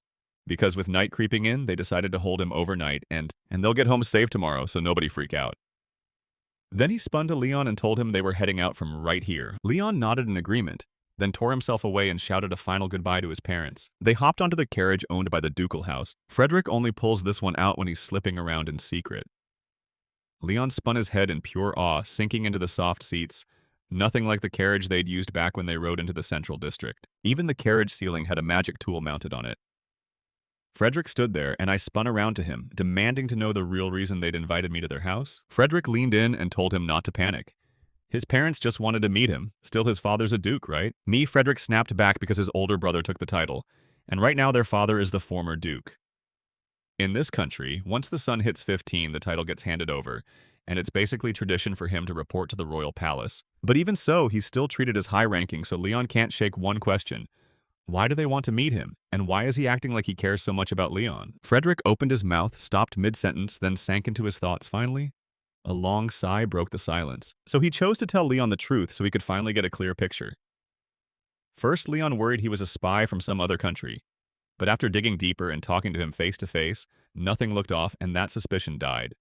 Yet the man's mind and behavior were so extraordinary that no commoner's child should ever be that good. So, from the Duke's family's view, they think the smartest move is to pull him to their side because that's exactly why. So, that's it. He was really under suspicion. Leon had zero clue they were sniffing around, but maybe this could be the opening to win people to his side. Relief crashed in his chest when the suspicions finally got cleared, and seeing Frederick hold him in such high regard made him grin. He was genuinely, deeply grateful. The second they stepped into the Townsend house, Leon's jaw practically hit the floor at just how it was absolutely breathtaking, massive beyond belief. The butler, Albin, greeted both of them first, and Leon Bood shot back a greeting right away. Frederick told him to waste no time talking to the staff if anything pops up, since he's an invited guest. Then he waved him off and bid him goodbye. He'd catch him again at dinner, while the maid would take him straight to his room in the meantime. Leon thanked them, but panic was ripping through him. Frederick couldn't have left already, could he? Being stuck here alone felt terrifyingly wrong. And then the maid stepped forward, introduced herself as an aunt, and said she'd guide Leon straight to his room. Leon dipped his head to bow, introduced himself, and the aunts broke into smiles, urging him to lift his chin. But since he was an honored guest, he didn't have to bow to the staff still. Leon figured he should, because in his eyes, he was just a commoner. But the aunts snapped, "You're the guest, so don't you dare do that." Next thing you know, Sheila marched him straight to his room. Leon couldn't shut his mouth as they roamed the mansion. There was a towering staircase, a blazing chandelier, and killer luxurious paintings, and Yeah, even the flowers looked like they cost a fortune. That noble's mansion is unreal, like some kind of holy visitation just landed right in front of you. They halted right in front of a door, and Ernst snapped his hand forward like, Leon, get in. Seriously, even the guest bedroom is unreal. It feels like walking into a five-star hotel. Ants even tells Leon to take a seat, because she's about to go over his schedule right now. With dinner still about an hour away, he's going to hit the bath first, then they'll yank him out and get him into fresh clothes, Leon snapped, asking if there were clocks here, and Ant said, yeah, because every room in the Duke's estate has one. And even the servants tote this same clock model around with them. So, yeah, there are real clocks in this world, for real. Leon demanded to see the servant's clock, and Ants immediately shoved it into his hands. The hour hand, minute hand, the second hand, and every number from 1 to 12 lined up exactly the way he'd always known that clock. He asked if they really run the clock on a full 24 hours here, which should make it 4:05 right now, and Ants shot back with a straight-up yes. Can he read clocks too? And somehow his polite way of speaking feels completely natural. Yeah, this kid is seriously impressive. Most servants who get hired at the estate can't even manage those two things at first. Yep, Leon got saved because someone nearby taught him, and he can't even hide his shock. For real, this world is packed with the same stuff as the one he came from. You follow her, and your aunt points at the bathroom door like it's your way out, telling Leon he can go wash up. She'll help him every step. Once Leon slipped inside, he dropped into a chair, right as he scrubbed shampoo through his hair and asked Leon how he felt. Then a huge smile hit her face when he said he was feeling really, really good. Then rinsed the shampoo out completely. Then she shot him a question. Are you washing your own body? And when he answered that, she chose to stay outside and hold her ground. Left alone, Leon scrubbed himself down with a towel, then tried heating the bath water with water magic only to hit a wall at room temperature. So he used plain tap water to rinse after soaking, then fired off magic to bring it to the perfect heat. Since they've got no high-tier magic tools, they're forced to hire assistants with at least level 2 magic power. He cupped water in his hands and rinsed the soap off his body, thinking, why would anyone need help just to bathe? Until he realized that without a shower, doing it alone would be brutal. He let out a heavy sigh and slipped into the tub, just letting the warm water swallow him up, man. That bath feels unreal. And yeah, he's seething with jealousy over the nobles who get to soak every single day. Must be nice. He finished up and burst out of the bathroom in a robe, and Ants was already waiting outside, ready to help him change and tame his hair while Leon stared in confusion, because he had nothing with him. So she told him Frederick already had clothes set aside for him to change into, right after they got his hair fixed. Leon slipped into the clothes Frederick laid out for him. Then Ernst marched him straight to the dining hall, where the whole crew was on edge, waiting for him like it was the moment everything would explode. The moment he stepped inside, he bowed hard, introduced himself, and made it crystal clear how thankful he was to be invited to tonight's dinner. Richard grinned as Leon stepped in, then gestured for him to grab a seat. Then he leaned in and introduced himself. Catherine gave them their second son, Julian, and then, just like that, their third, Frederick. They've got an older son and daughter too, but both have already flown the nest, so we'll save those introductions for later for now. Just sit back and dig into this meal. The dishes Leon would have never tasted if he hadn't been invited to this dinner were set on the table and served. After they finished eating, Richard finally brought up the one thing he couldn't wait to talk about. He actually had the nerve to ask Leon something. Right now, the nobility in this country is torn apart into two rival factions. Believe in unity over rank backing chances for brilliant commoners and nobles alike, and you're in this faction. The other insists that the ancient noble bloodline must never die, and that the gap between commoners and nobles should be kept locked down tight. Centuries ago, this nation's system was laid down by an apostle, and stone-cold laws were carved in nobles got privileges, but in return they had to keep commoners alive, fed, and safe, side by side. Because the big rule wasn't to dominate them, it was to coexist and back them up. These principles built their whole country. But lately, people's faith in Lady Michelin has been crumbling, and now more voices swear they don't have to follow these rules anymore. Leon's ears perked up because that apostle term just hit again. And that's exactly why the Duke's family treats a commoner like him with real respect. So all he can do is thank the apostle. Richard pushed on. Frederick told him Leon was an insanely capable commoner, and now that he's seen it with his own eyes, he's fully convinced he's not about to pry into where Leon learned all of that. But he wasn't asking for help. He wanted Leon to throw his power behind their faction, and Richard didn't hold back. He actually bowed to Leon and begged, face sincere, insisting Leon would join them. Caught off guard by the gesture, Leon quickly tells him to lift his head, and then he demands to know why is he tied to a faction that shields commoners. Don't nobles always want to crank up their power? Richard believes that if noble power keeps getting stronger and commoners get shoved even lower and lower, the whole country will finally crumble. In the end, it's the people who forge a nation, and most of them are plain old commoners. Leon stared at him in sheer awe. I thought it was wild too, but if Richard's really got that kind of mindset, then yeah, maybe he's exactly the one you can trust. He has no idea how much good he can really do, but if there's even a chance he can help out, he's ready to jump in. First, Richard begs him to get into the Royal Academy then. After he crushes the high marks and graduates, Richard pushes him straight into a job at the royal palace. So yeah, it's better if he commutes from right here. Leon didn't want him trekking all the way because he could just rent a room downtown instead. Richard leaned in and told him he didn't need to hold back because this way, everyone can see he's been protected all along, backed by real power. Speaking of it, did he already take a magic aptitude test? Leon nods and says his magic power is rated a 5, and his affinity is? He froze mid-sentence like the moment itself had grabbed his throat, but it still made one thing crystal clear. His affinity isn't limited to just one trait.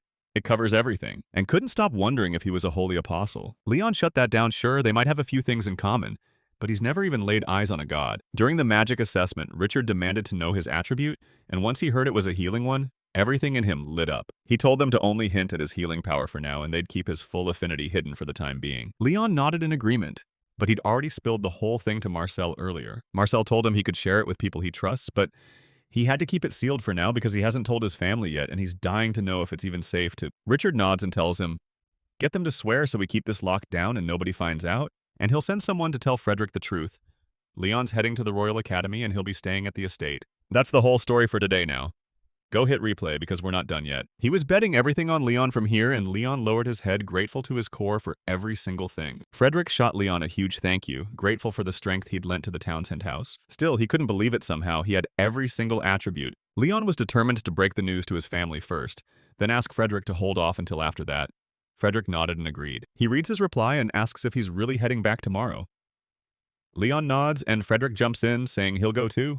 He'll just wait in the carriage while Leon finishes talking to his family. Once he agreed, Leon immediately pictured his mom and dad getting hit with pure shock. He's just praying they won't panic or label him some kind of freak. All right, Frederick's about to hand him his study materials, so they'd better hustle into the next room. He slammed the books down on the tables and told him these were the exact subjects he'd have to grind for the Royal Academy entrance exam, mostly reading, writing, and math, with just a splash of basic history. Leon snatched the first book up with his eyes and took it in like his next move depended on it. And when he checked it, it hit him like a punchline. It was reading comprehension level 1st grade, so he won't have to study a thing. The second book was math. After flipping through it, he realized it was basically all about addition, subtraction, basic multiplication, and division. Then he shrugged it off and refused to study that one too until the third book finally caught his attention. He's got the older stuff down only in blur because this is where it gets serious, laying out a ton of the recent history. He's been craving to know more about this place for ages, so now he has to lock in and study it. When he told Frederick he'd only borrow the history book, Frederick froze in shock, wondering if that was really all he needed. Leon nodded and said it was, because there was nothing left to hide anymore. Frederick pats him on the shoulder and tells him to go get it, like luck is about to swing into his favor, and tells him Lady Martine has finally locked in the date for her visit to his home. Yep, everything was locked in for exactly 1 week from now, sharp at 10 a.m. Wait! Was that sudden? Leon figured it'd drag on way longer. But Frederick shot him an apology right then. Leon told Martin that he needed to get there as fast as humanly possible. Leon won't have to prep a thing. Martine wants to see his real, everyday life as a commoner, and she's even said she wants to play with him too. Leon wrestled with what to do next. He usually just hangs out in the woods or loiters by street stalls, so maybe, just maybe, it was time to start cooking. Were they brave enough to dash out, grab wild raspberries, and flip pancakes from scratch? But those pancakes feel pointless if only he had some sugar at least. Hold up, could he snag some right there in the city center? He told Frederick what happened and pressed him, "Tell me it's okay, please." Day. Frederick nodded in agreement, already imagining Lady Martine lighting up as they picked raspberries and cooked up something sweet. When they asked Frederick if it was okay to use sugar in the cooking, he flashed a smile and told him he didn't have to cling so tightly to a commoner's way of life. So how much truth is Leon brave enough to spill to his family? Sure, it's fine if Lady Martine's visit to his home comes out later, but if the rumor leaks too early, it could blow up into real danger. So for now, they just claim she's a distant relative of Frederick. Only 3 people are getting straight into Leon's house: Lady Martine, Frederick, and a maid who'll help them, so it'll look like just the 3 of them. But don't relax too fast. A whole wall of guards is posted nearby, and everyone who's coming has already been briefed on Leon's situation, so Leon can finally breathe. Leon got it all instantly, then lit up and thanked him from the bottom of his heart. After that gut-wrenching day, Leon flopped onto the bed, still trembling from what he'd just been through. He was beyond relieved every single Townsend in that house treated him like family, and it felt like they'd back him as long as he helped their cause. Now he just had to make sure Lady Martine has an unforgettable visit next week too. Nerves were crawling up his spine, but excitement was right behind them. He just had to make sure he treated her right. With that, our boy nodded off and fell into a deep sleep. After a bit, a huge yawn cracked through him and he jerked his eyes open. He took one look around and realized with a jolt, this wasn't his house at all, and he remembered he'd been dropped into the town and the estate where he was finally allowed to stay the night. Then he realized they never once explained what he was supposed to do in the morning. Ansei shot him a bright, "good morning," and asked if he slept well, then Leon shot one back. Instantly worried he'd somehow overslept, and Ants just smiled. No way, not at all. Everyone here basically stuffs their breakfast in their own rooms first, then they bolt out to work. They'd already set everything up for him, so there was nothing left for him to stress about. Master Frederick even told her, "Let me know the second Leon's done getting ready." And Leon was hoping he could step out and greet the other two first. Anson told him, "Madam Catherine is here. If you greet her before you go, that'll be enough, so go on, get changed into these clothes now." The master gave him these clothes and told Leon to look sharp. Nice, but not flashy, not for someone common because in them, Leon still stood out like a neon sign. Still, he grinned and thanked the maid. After Catherine and Frederick greeted him with a bright, "Good morning," Leon turned to them and thanked them again because honestly, they'd done too much for him today. He was also grateful to Madame Catherine for pulling him into the invitation. Good, she finally has that peace she wanted. And now she's praying they can keep getting along from here on out. After that, Frederick and Leon jumped into the carriage and rode off, faster than trouble could catch them. Frederick leaned in and asked Leon where he wanted to stop in the city because getting out of here was a mess.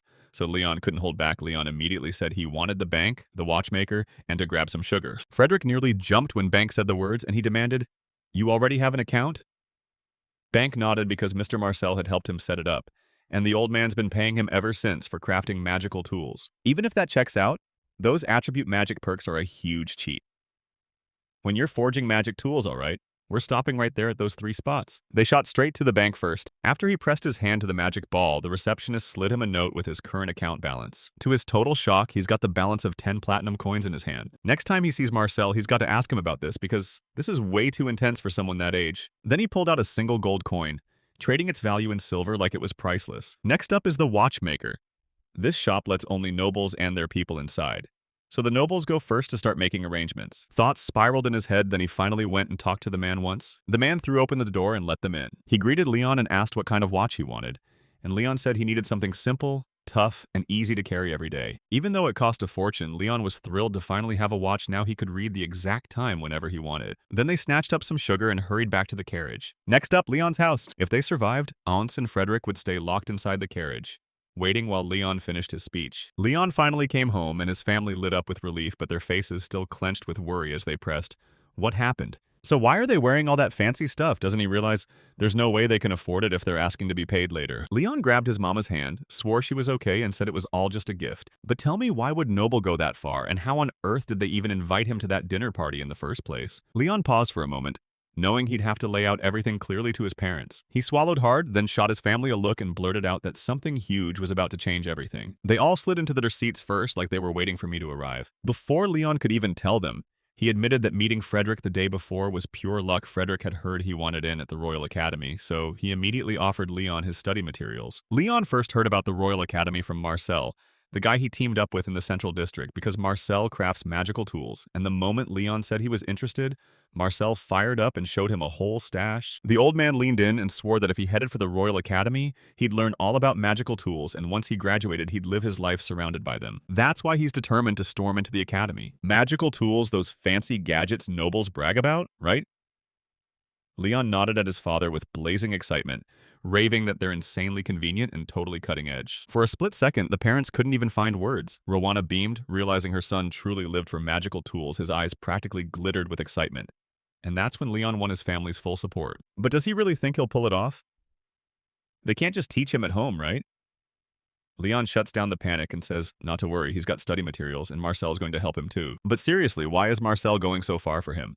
They're just regular commoners, so what's going on? Leon pumped himself up with courage for revealing he could harness all those attributes, blowing his parents' minds, but leaving his little sister unfazed. Leon stared in disbelief. She could use every attribute, and it was straight up amazing. He thanked her, then told her to stay quiet because this had to stay locked within their family. Being able to use every kind of magic is so rare. It's basically mythical. If villains ever get wind of it, they'll come for it, and everything could spiral into danger fast. That's why the noble begged to borrow his power, because if they got it, they'd promise to step in and help him out in return. Do his mom and dad think he's creepy or straight up scary? The two grinned at him and flat out told him they didn't, because no way. They were totally shocked, just that simple. Every single element was locked in at full power, and they couldn't hide their pride in him. With tears streaming down his face, Leon clutched his parents and felt pure relief flood his heart. But the Royal Academy starts at 11, right?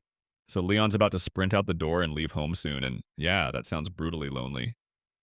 Still, if a noble family like that sees his real worth and steps in to help, then we've got nothing to fear. He has to go all in, okay? Now that everything finally made sense, Leon hurried to his parents and told them Frederick was here to lay it all out and ask if he could bring him in. The moment Frederick stepped in, Leon's parents dropped to their knees and greeted him with deep, respectful reverence. Frederick caught them off guard and told them they didn't have to be so formal. He shot an apology the moment he walked in for showing up out of the blue, and then he apologized again for grabbing their son and taking him out without a single heads up the day before. Today, he steps in to lay out what's next for Leon's future. He's already been told he can use every attribute, so they're pushing Leon to unleash that power for the Duke's house, and that's exactly why they want him at the Royal Academy. He knows it's all in the past, and he's genuinely begging for forgiveness, but what he really wants is their approval, and since it's Leon's wish, they're going to back him. Frederick lit up and told them Leon was going to the academy, and that they wanted him to stay at the Duke's estate.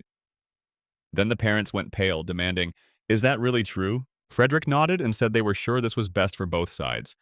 Once Leon's enrollment is confirmed, they'll take full responsibility for him, so everyone can finally stop worrying. With their heads bowed, the honored parents thanked him, and Frederick leaned in with one last request. One of his far-off relatives is planning to drop by soon. It's kind of out of nowhere. But would it be okay if she showed up in about a week? Rowana blurts out if it's really okay since she and Frederick are only running a humble diner. But Frederick reassures her it's totally fine, they just need to carry on like nothing ever happened. After that meeting, he couldn't thank them enough. He felt genuinely grateful and truly appreciated everything. Their parents dropped their heads onto the table like they couldn't take it anymore. They were so jittery they couldn't even catch what Frederick was saying. And Leon was really moving into the Duke's house, right? So that relative's showing up next week, right? Because the way they talked sounded so polished. I couldn't even catch half of it. By the way, Leon was praying they'd help him get everything ready before she arrives because she's not just anyone. She's a noble. Rowana's jaw dropped when she realized she's a noble too, and now she's planning to pull out all the stops and prepare something truly amazing for herself. Even with all this noble stuff happening, it drove the parents into a frenzy, so Leon stepped in, told them to calm down, and reminded them he'd already mapped everything out. They'll go pick raspberries together, whip up pancakes right here at home, and skip all that fancy prep, simple, fast, and delicious. Just cleaning the house up real nice was all that it took. This time, Nicola and Luke won't even touch the raspberries. They're keeping it all locked down as a secret. And honestly, the lady showing up is a noble. She can't exactly stick around with the crowd. If that lady suddenly barges in with no warning, Leon's going to sprint to Uncle and Andy and demand they keep the boys away that day. Speaking of those pancakes they're gonna make, don't Leon shrug them off because raspberries might feel way too plain for a noble. And besides, they usually chow down on food loaded with sugar. Liam figured it out, so he grabbed sugar right away, and when the three saw it, they were totally thrown for a loop. Marie couldn't wait to dive into something sweet. Rowana couldn't believe it. Where did he even get the money for something like that? Turns out Leon had cooked up an idea that helped Marcel sharpen one of his magical tools, so Marcel paid Leon for it. Can something like that really happen? First, they've got to master sweet pancakes test the exact ingredients, one tweak at a time. And since they've still got raspberries, they can finally whip up a batch right now. After trying every amount they could, they finally cracked the recipe, and the results were insanely good. The texture didn't feel like regular pancakes, but that sugar dialed the flavor up so hard it was almost unbelievable. Not traditional, sure, but it was so delicious, even Lady Martine would probably fall for it. At Rathracia Castle, Richard hurried up to a royal guard and demanded to know if His Majesty was inside. Right after the royal guard broke the news to the Majesty, saying the Chancellor had arrived, the Majesty welcomed him inside. Richard snapped into a deep, respectful bow as he greeted the King of Rathracia. Richard leans in and begs for permission to take his spotlight before the official duties finally start. And if I can, I'd like to talk in private, so the King granted my request. And once they were finally alone, Richard leaned in and told him it was all about Leon. Wait, wasn't that the commoner they were talking about the other day? Richard nodded and said he even invited the kid to dinner last night. But here's the real truth. That kid might be an apostle, so that revelation detonated in the king's mind and left him reeling. And that raised the question of whether the boy really said it himself. Richard shot it down, insisting the boy denied it. But clues piled up anyway, pointing hard to the truth. His speech, his posture, his manners, everything screams noble upbringing, too polished for a kid who grew up in a rough diner on the edge of the capital. And the scary part? He soaks up big, complicated ideas like, it's nothing smart enough to make you stop and stare. But on top of that, he can tap into every single attribute. Richard grilled the boy straight on, and the kid flat out denied it, so Richard instantly knew he was hiding something big about who he really is. Alexis nodded along, and Reed told him, if it's really like that, we've got to shield him while acting like we don't even know him because you can't predict when rival factions might decide to make a move. When Leon's plan comes up, Richard leans in and tells the king that Kid wants the Royal Academy. Frederick hands him fresh study materials on the spot, and the king hears the truth. Leon can already read, write, and handle math. All that's left is history. Oh, and there's one thing the king hasn't told Richard. There's a biography meant only for kings about an apostle, and the details match every word Richard just spoke. So, yeah, there's a good chance Leon isn't just involved. He might be an apostle for real. Yeah, it's crazy. Just keep it locked down for now and don't let this get out. Richard's already ordered Leon to keep his magic hidden until graduation, and Alexis thinks that's the perfect first move. Once Leon graduates and finally gets noble status, even rival factions or foreign powers won't be able to lay a hand on him, and if Leon ever declares he wants to be king, Alexis won't stand in his way. The royal family will back him up, but until then, can the Duke's house truly shield him? Richard bowed low and nodded. Yes, Leon will enroll at the academy under the Duke's watch and move in with them, and Richard even has a grandchild his age. Maybe these two will click fast and grow into real friends. Alexis has a kid the same age, so he asks Richard if he should bring up Leon's magic, but Richard snaps back that sure, Leon's smart. Yet he's still just a child, and Alex shouldn't saddle him with something like that. Alexis wants to meet Leon face to face someday, but he's not sure it's even possible, so Richard warned him it's risky and told him to stay out of the spotlight for now because he knows Leon's family could be the next target. Richard starts weighing how to protect his family, either posting guards or hiring someone beneath the Duke's estate, and Alexis is all in on the plan. If Richard needs guards, he'll signal them. He'll lend the royal shadows to handle it. He shoots his gaze upward, lets out a heavy sigh, and mutters that chaos is about to hit.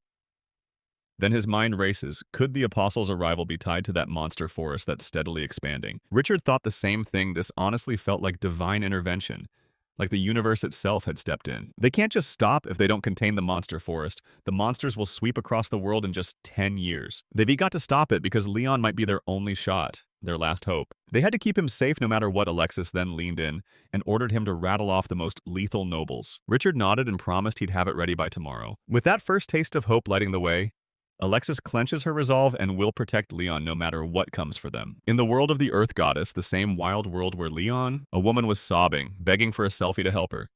Then she got the devastating news the other day she'd failed. Shocked, Selfie snaps, "What did you mean?" Then immediately fires back, reminding her she already warned her to be super careful when handling it. Then she fires off the question, how did she mess up so badly? In her world, every soul had a body that fit it perfectly until the second the person died, and the soul slipped out and got dragged right back into that body. Selfie couldn't stop staring at the body because it wasn't decaying like it was supposed to. The body jumped back to life the second the soul slipped in. And Selfie swore this kind of thing happens all the time, so yeah, the odds were sky high. Selfie was certain a monster forest had crashed into her world and she'd do anything to save the humans, so she reincarnated them, right?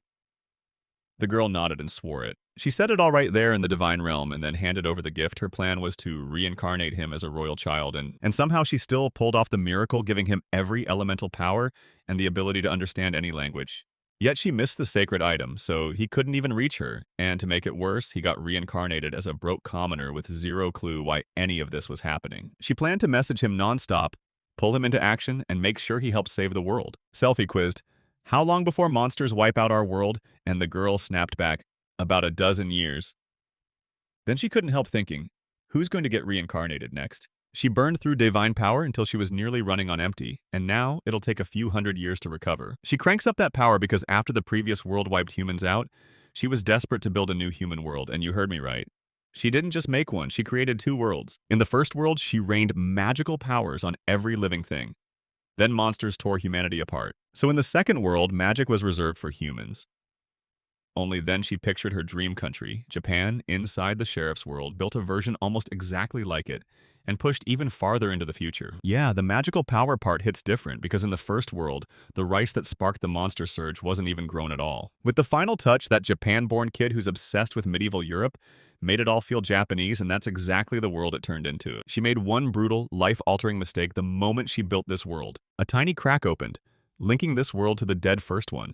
And it kept widening until it yanked in plants and animals, so she even spawned a whole forest of monsters. If this keeps going, we'll end up right back where the first world died, so she hurled the sacred objects and books away, but by the time anyone finally cracked the book's language, humans were already on the edge of extinction. And in the end, the monster forest keeps sprawling and swallowing more land while she was meant to reincarnate him and plug the gap. But she couldn't shake the fact that she'd failed. And yeah, if there's nothing else left to try, Selfie just prays they'll choose the right move. Aren't monsters adorable too? She thinks it'd be totally fine to bring monsters into that world. She said she loves humans, and then asked if Selfie's world feels just like theirs. But Selfie wasn't even trying to turn it into a human world. In a world with zero magic, only the sharpest minds seem to survive, so why didn't she do the same? The girl warned her straight up, without magical power, the world will eventually crumble. Selfie nodded, and she's convinced this only happens when people tap into energy that isn't magical power. So that's exactly why this girl decided she had to stop it. Up to now, she'd been sure everything would be okay. She wasn't wrong, it just had the worst timing on her side. And honestly, this is all about what hits next. She's got to track down a way to reach Leon. Selfie told her to reach out through Oracle, and if that happened, she wouldn't have to lean on her divine power much at all. Hope surged through her, and she happily shot back, "I knew it." But then she just stopped cold, hit with the brutal truth no one in this world believed in her. She pressed Selfie, "If I tell him, will he believe me?"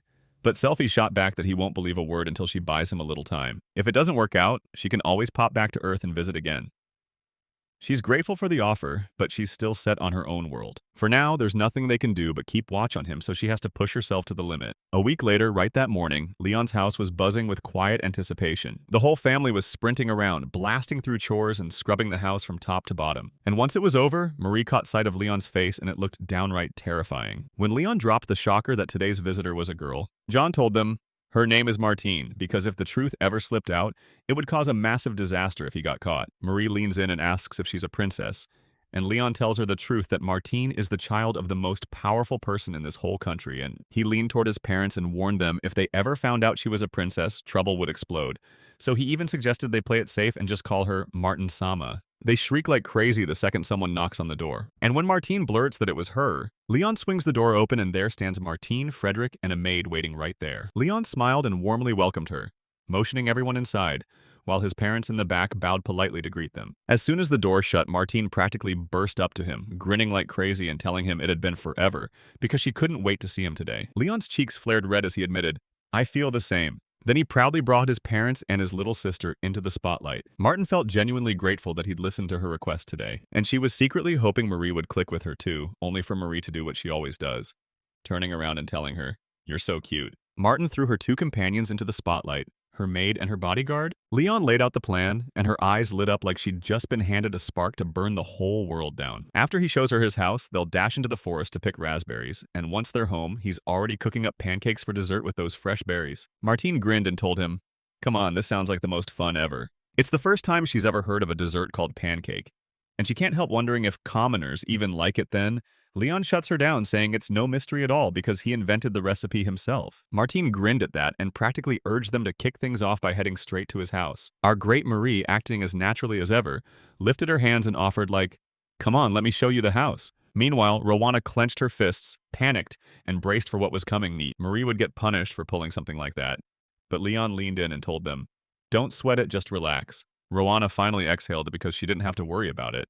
But then she couldn't help wondering why the heck was Leon piling on so many honorifics. Who taught him how to drop those effortless honorifics like he was born knowing them? When Leon told them he learned it from Marcel, both of them froze in disbelief. How could he remember that much in such a short time? That's exactly why Marcel San calls him smart. So now the real question is, what is Leon supposed to do next? Making excuses is getting tougher by the second, and Jean just grins, telling him their child was always going to be expected. When Leon was called inside, the two just prayed they'd get the honorific language lesson next time, and right before they stepped in, Leon flashed them a grin and nodded like, "Deal?" The moment Leon showed up, Martine practically launched toward him, blabbering that this was her very first time seeing a well and how wild it was that water really did burst up from right under the ground. She learned a ton. Seeing it firsthand was honestly mind-blowing, and way more educational than she expected. So now, are they really going to check out the bedroom? Marie crashed her body onto the bed, told her that she and everyone else will sleep here too. Yeah, it gets cozy when they all cram together, but it's a little tight. After you've seen every single part of the house, Martin was grateful and asked, "Are you heading to the forest right now?" Then Leon got hit with a mental curse because he'd completely forgotten about lunch. Lucky for him, his parents jumped in right away, asking if she was okay with whatever the cafeteria was serving. Martina nodded and asked if they could hit the forest right after they finished eating. After they ate, Leon told her he'd head into the forest on foot, then asked how she was because she said she loves walking too. Even with that look, she keeps training all the time, in all kinds of ways. After a while, Martine's face lit up as she stared into the forest. This was her first time. She stared in shock at all those trees, and Leon told her it was just how nature worked. Then grinned and said he'd go pick raspberries today, and Martin practically couldn't wait to grab two. But she pouted when Leon laughed. Then Leon quickly apologized. He just figured she looked cute. And Martin's face flared red, leaving him utterly speechless after he heard that. Then Leon caught the awkward words he'd just blurted out, spun around, and dashed back to pick raspberries, while Martine trailed behind him, grinning like she owned the berry patch and swearing she'd grab way more than he could. After what felt like forever, they finally snagged a mountain of it. Martine asked if she could just eat it straight. And sure, it's edible, but Leon said it's way too sour for her. So Marie popped in and swore it tastes sweet and downright delicious. Martin took a bite, and that sour blast slammed into her mouth like lightning then. When they asked if it was delicious, she still nodded and agreed. Marie shoved another one into her hands and said, "It tastes even better once you turn it into pancakes." Leanne marched up and warned Marie, "If you stuff yourself now, there won't be a bite left for pancakes." Marie froze, realized he was right, then bolted back to snag a little more. Leon thanked Martina for looking out for Marie, and then, no surprise, he spilled that Marie was absolutely obsessed with that flavor. He figures Martine will feel a bit better if she takes a sip, and he tells her to grab a short rest. So she nods along and cheerfully admits she basically got dragged here. She's grateful for how considerate he's been, and when he says he's enjoying this too, her mood lights up as she thanks him back.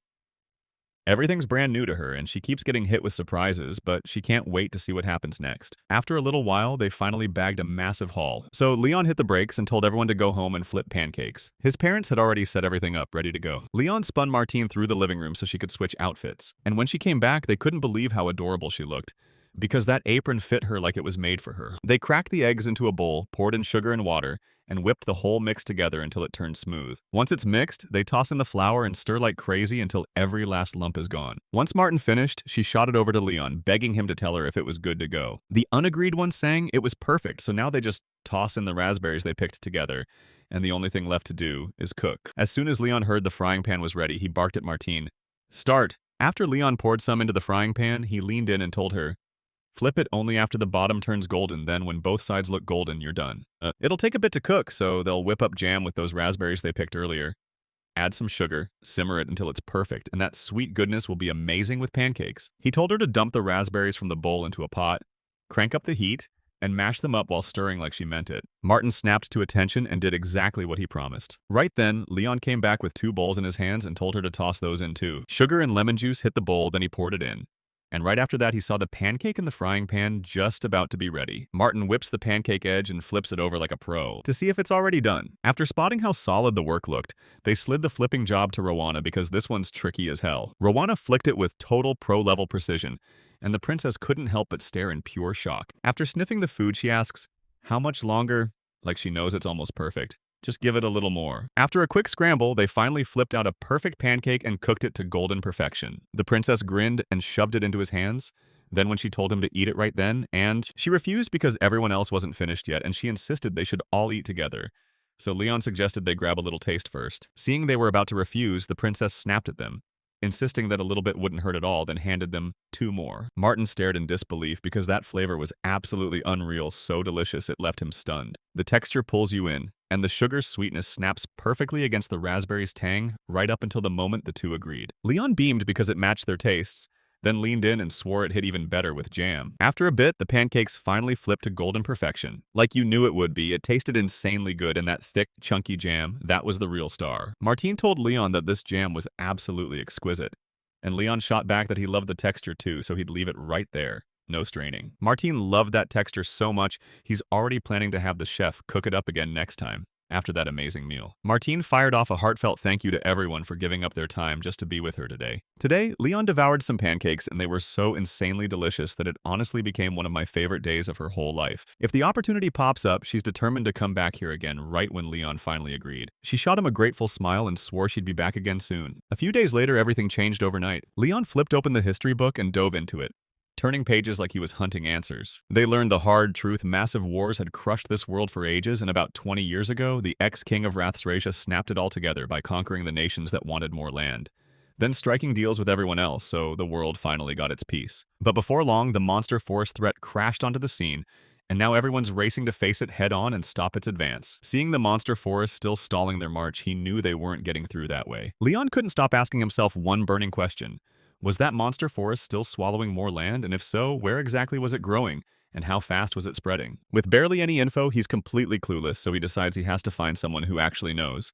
and his mind instantly lands on one name, Marcel. And his mind snaps to Frederick. If anyone's got the latest intel, it's a knight like him. A few days later, everything changed. Later, Leon couldn't stop hoping Frederick would swing by any minute. Just like someone hit a switch, Frederick appeared, and the moment he did, he slammed straight into him, and I cornered him and finally blurted out that there was something I'd been dying to ask him for ages. He realized what he'd done and apologized, but Frederick waved it off like it was nothing, and even then, he had no way to reach him anyway. He shoved a coin into Leon's hand, a clear stamp that he belonged to the ducal household. He just has to walk up to the gatekeeper, drop his name and the name of the guy who gave it to him, and the gate opens. Then he can even ask Albin to carry any messages through. Because Leon swore he'd treat it right, they pulled him in, told him to sit down, and asked what he wanted to eat right after he finished eating. Leon leaned in and told him he couldn't stop thinking about that monster forest from the study materials. Frederick halted for a split second, then leaned in and told him the truth. Monster Forest sat right on the far eastern edge of the country. A wild patch where monsters lived, creatures that could wield magic like it was as natural as breathing. These monsters are so brutal that you'd need a whole squad of knights just to survive one hit. Still, they were far enough from the capital that the monster wouldn't dare to strike. So Leon figured they were safe, and he just couldn't shake what he'd read. The Night Order was blocking their march, so if that's true, was the forest really spreading? Frederick nodded and told him the knights had it covered. So there's nothing to worry about because these two sides are dead, even in strength. Leon figures a normal kid might buy it, but he's not about to fall for that stunt. The forest of monsters might have the upper hand, and if it does, human settlements will get gobbled up one by one, so he has to dig for answers now. But Frederick doesn't look like he'll spill another word, like they're holding back the truth so nobody panics. No matter what, he has to hunt down answers and gather information. Leon never saw it coming. This world didn't just have problems, it had monsters waiting around every corner. Still, he can tap into every element. So if he stacks them together, he might just cook up attack magic so powerful it'll blow everything apart. Even though his mana capacity is supposed to stay locked in one number, the more he burns it, the more it keeps growing for some weird reason. He doesn't understand it, but he's not wasting the advantage. Alright, listen, first up, we're diving straight into magic practice. A few days later, Leon tore into the forest, training like he was hunting his own limits. But the target still wasn't destroyed. After that talk, he knew exactly what he had to do. Learn attack magic, no excuses. He's been showing up to that forest again and again to train, and this time, he pushed one more run, playing it in his mind with even more speed. He unleashed his magic, yet the outcome stayed exactly the same. He realized it wasn't about speed at all, and now he's guessing the rock was just too tough to move. A wild idea suddenly sparks in his mind. He's convinced fire is just smoke with no substance, so when it slams into the rock, it vanishes, and no matter how he reshapes the flames, the outcome will likely stay the same. He gets it, he just has to fuse it with a whole different kind of magic. Then he'll summon earth magic to forge a stone arrow, cloak it in blazing fire magic, raise it high, and blast it straight forward. But keeping it floating costs a ton of mana. He sat there, stared at the arrow he'd carved, and suddenly realized why start from zero. He could just use real earth. He snatched it up and pictured it floating in his hands with zero gravity, then wrapped it in raging fire, and he finally pictured it as a bullet, and then he unleashed it, firing with everything he had. Did it hit the target and leave a massive impact? And when he checked, relief hit him hard. Yep, it worked, and that arrow smashed straight through the target. It totally worked. Now the real question is, should we shape it into an arrow? He pictured the bullet doing the exact same thing, and then he froze as the thought cut off. Fired it then, boom, a deafening blast tore through the air. I'm honestly blown away. What a massive win. That's how he crushes the magic down and makes it feel effortless. Since the shot is literally wrapped in flames, he calls it a fire bullet. Now it's time to talk area of effect magic. So when you say area, do you mean wind magic? Because he just unleashed wind magic, but it doesn't hit nearly as hard as the amount of magic it guzzles. When you say wind attack, it sounds like a whirlwind, but he's never seen one. So trying to picture it drives him crazy. He even tried tossing small stones into the move, and he mastered a brutal magic technique and a special move, so he named it the Rock Tornado. All right. Take a breath, lock in, and force his mind to sprint to something else. Then he cranks out even more assault spells: Water Magi, Water Jet, a weaker hit that sips magic, and Fire Magic Fireball, blasting foes with scorching, high-temp fireballs. He slammed Earth Magic into the ground, forging a massive defensive wall, then he kept stacking even more spells. Deep in the forest, so few people ever get this far, so yeah, this should be perfectly safe. More than anything, he's determined to try it. So yeah, there's one problem: he can't step foot in the monster forest. He's got to rack up experience now, so when the moment finally hits, he can swing into action without even a second of hesitation. A massive bear burst into view out of nowhere. He trained his body until it could supercharge his speed and let him run. Bear dashes in a blur, but just barely. He twists out of the danger and slips the hit. This bear is pure aggression, big, loud, and absolutely ready to wreck anything in its way. Bear's eyes stayed pinned to his, refusing to blink. He fired off a fire bullet, praying it would work. The bear slashed with its claw, and he leaped out of the way just in time. He snatched a fiery bullet into his own hand, and he ripped the shot off, and the bullet slammed straight into the bear. The bear let out a furious roar that shook the whole place. Leon has to move fast right here or everything falls apart. The bear was seconds away from tearing him apart with its claws. Then he snapped back, blasted a rock tornado, and counterattacked. Alright, after all that, he finally managed to slam into the bear and wipe it out. He thought it was game over for him, but that rock tornado was mercilessly strong, so he barely survives. Now he's got to use what he's got, and he can't afford to waste it. He got way too cocky just because he could sling magic. And if he keeps that mindset, he'll freeze when the real moment hits. It's not only magic he's got to grind through extra training too. After that, life finally settled into its calm routine until the real signs of winter started roaring in. Marie caught a cold. Last night she got a fever, and by this morning it was still raging, not backing down one bit, and the worst part? She hasn't eaten a thing. He handed her the medicinal hot water he grabbed from the apothecary, but nothing, absolutely nothing seems to be working. He knew he wasn't a doctor, and the fear hit him. What could he possibly do to help? Healing magic flickered in his thoughts, but so far he'd only used it to patch up injuries. Not sickness yet. A part of him couldn't stop wondering if it could work on illness too. But seriously, how does he pull that off? It won't be some injury trick, right? Maybe he pushes flow magic through every inch of his body. He tried it on himself first. He couldn't believe it. He could read his own body like he was holding it in his hands, and he thought, if he can do this to Marie, he might actually heal her. He pushed her healing forward from the inside right there, driving it into her bones. She noticed something around her nose and throat was that the real reason. He focused all his power on mending them, then pulled it off and watched them vanish. She was in pure agony, but now she's finally calm and even her face looks healthier than before. The ordeal hit hard pain and strain everywhere, but when the healing magic finally cleared his sickness, he couldn't help but feel relieved. This time, that special ability felt like pure grace, and he couldn't help but feel grateful. A few days later, right in the magic tool workshop, the whole place felt like it was about to explode with something. Leon went to see the old man with one burning goal. He wanted to build a brand new magic tool powered by fire magic. Marcel's eyes went wide when he heard that. They told him that when winter hit, plenty of people besides Leon had already started hunting down fire magic tools to crank out warm magic, and the research just kept spreading. But you already know Magisteel can't handle the heat. So Leon kept pushing, insisting he could cook up a plan. And remember this, both the Magic Stone and the Magisteel have a special rule. They won't work as magic tools unless they're in direct contact. They say magic tools that blast heat like fire magic can't exist because the Magisterial near the Magic Stone melts the moment they touch. But does that have to be the end? Why not wrap the Magisterial around the Magic Stone in an insulator like earth or stone so the heat can't destroy it? But seriously, how's he even going to bring it down to earth? And come on, Earth isn't exactly where nobles dump their stuff. It's stone, it's heavy, and it's a nightmare to process. Even if he wraps it in insulation, the heat will still crawl through wherever the magic stone touches. It would be insane if fire magic could reach away from the magic steel then. Boom! A wild idea slammed into his head, so he shot a quick question to Marcel. Does the magic bloom straight from the magic stone? Marcel nodded, and Leon immediately snapped back. That's like an ice maker. The wind magic shows up from far away, not right off the stone. Marcel stared at the magic stone and wondered if the wind was even getting out. Leon shot back that it wasn't leaking from the side at all. It was blasting from the center and beyond the box, like the wind was forming at a distance from the stone itself. Could he pull that off with fire magic? Marcel nodded, and the moment Leon kicked things off, Leon demanded to know what it even was. Leon told him it was a stove, and the moment he heard that, he realized he'd been thinking about building something just to get warm. Then he panicked when he thought about enclosing it like a fireplace because that part could melt. So he insisted it should look just like this. With a magic stone nearby, the fireball burst into existence, pure magic igniting the moment you slap it on. Then the flames fully manifest. Now that it was finally over, Marcel just couldn't process it. He'd really done it. If these fireballs are only this tiny, then they've got to be way out there because the Majesty can't hold out against anything closer. All that's left is to wrap the outside like an iron cage, and once that's done, it's over. Marcel froze in shock. So Leon actually pulled off the one thing everyone already wrote off. That's straight up remarkable. They might be smarter to keep this away from the palace altogether, because there's a real chance the wrong kind of people could come sniffing around for Leon, and honestly, Leon already drew eyes the other day with that ice maker. Decades have stormed by since magic tools first started getting made, and out of everything, only 4 ever made it to the market. So if Leon keeps racking up a few more in the next year, there's no way he won't stand out. Leon nodded, then told the old man, "We've already found a whole new way to use magic stones with the ice maker, so doesn't it make sense to register this one before someone else grabs it first? Besides, it's only a matter of time before everyone notices, right?" Marcel was stunned by Leon's explanation and nodded in agreement. But that's it. No more games.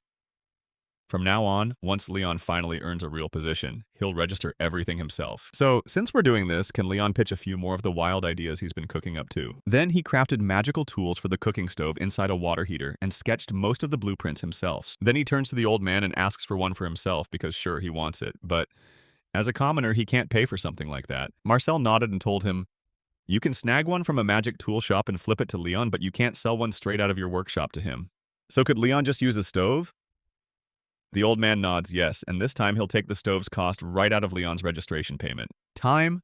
Our boy's face lit up hearing that, and he shot back a grateful thanks because maybe, just maybe, he wouldn't have to huddle under that suffocating blanket in the cold anymore. That hits him hard because when he checked his account the other day, there was more money than Marcel said he'd get, and yeah, that's the payoff for finding a whole new way to use water magic. He'd earned it no shortcuts, no luck, just pure achievement. And this reward made it official. A few days later, at the Magic Tool Workshop, the brand new tool was already done and it was officially finished. Marcel's stomach flipped because he knew they wouldn't believe he was the one who actually developed it. But then orders thundered down from above and it got registered on the spot. He stares at the kit, then wonders, does Leon really have ties to the palace high-ups? Leon's not totally certain, but he swears it could be the Townsend ducal family either way. At least it's registered, right? Marcel snapped with shock when he realized he wasn't just some random outsider, he was tied to the whole ducal family. And Leon spilled that they'd actually invited him to their estate just the other day. The old man took his explanation in stride and accepted it, like he'd heard the truth at last. He leaned in and told the kid his payment was already transferred, 14 platinum and 5 gold, with the soap cost neatly sliced out. Right after that, Leon stormed back home with it. The stove in trouble and go straight to your dad? Beg him for help? He leaned in and told the bewildered Jean that this thing was no ordinary gadget. It was a magic tool that to use at home. Wait, aren't magic tools supposed to be off limits for everyone but nobles? So why in the world does Leon have one? Then he grilled Marcel for the one he'd been rolling with, the guy who builds magic tools, and Jean remembers exactly why. He blinks at it and demands, "What's this for?" Leon answers, "It's a magic tool built to heat a room, a stove." When night finally rolled in, they shoved it inside their room with... Leon tells them to lock and forge a tiny fireball about 30 centimeters above the magic stone, then pour their mana straight into it. With their mana levels looking downright brutal, Leon stopped dead in his tracks and thought for a beat. He even pushed the idea of fine-tuning their image control to slash mana use.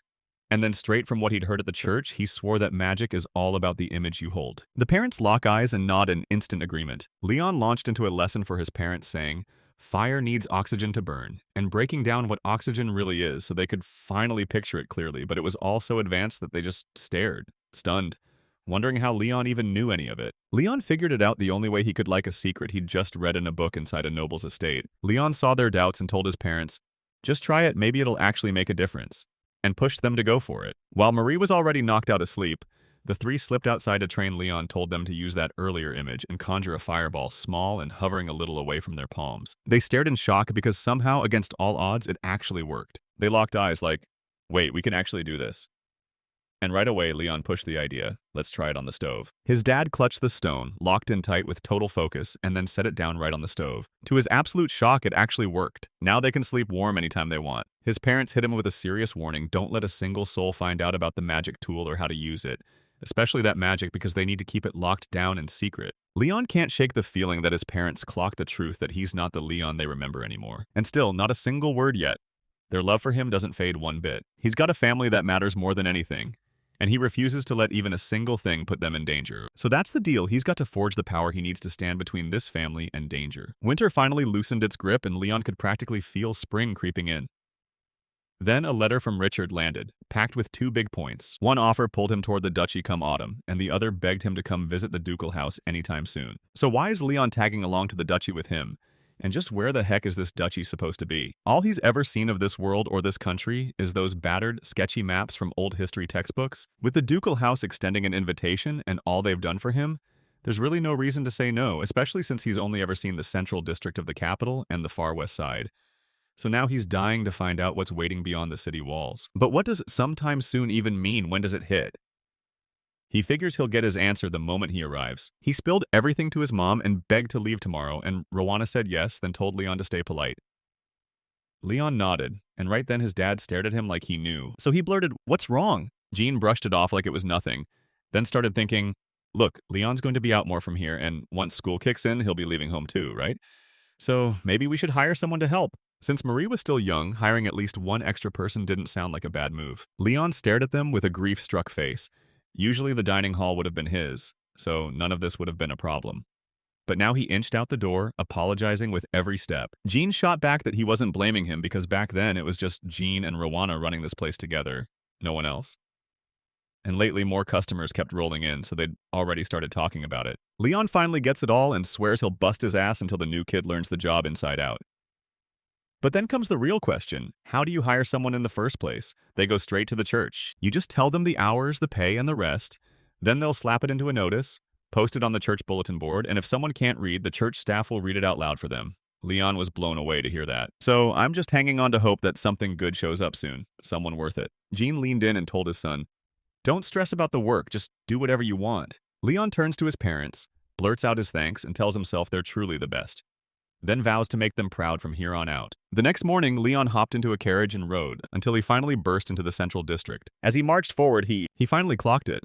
The Duke's estate is still way out of reach from here, and he can't help wishing there were any other way to get there besides walking. Man, if only we had teleportation or some kind of flying magic right now. Finally, he burst up to the gate of the Townsend ducal estate. He flashed the guard Richard Townsend's letter and demanded they take it seriously. After checking everything, the guard nodded and waved him through. The second he stepped in, his aunts rushed over and greeted him. Who introduced Roger, one of the townspeople along with the staff. Roger flashed a polite smile, greeted him warmly, and couldn't wait to serve him. He's ready to handle Leon's every personal need while Leon stays put at the estate where he greeted Roger back in. Why he was so brutally unbearable. Roger doesn't hold back, he proves he's wildly capable at work, but his rock-solid seriousness makes him seem cold and unfriendly. Leon can't stand him, he's like this with literally everyone. From here on out, Roger becomes his guide. As Ants drags Leon away from Roger, Leon clenches his fists, wishing he could finally speak up and stop it. Anne's had already finished her duty, so now it was time to go. Leon instantly felt awkward as he trailed behind Roger. When they finally stepped into the room, Roger leaned in and told Leon,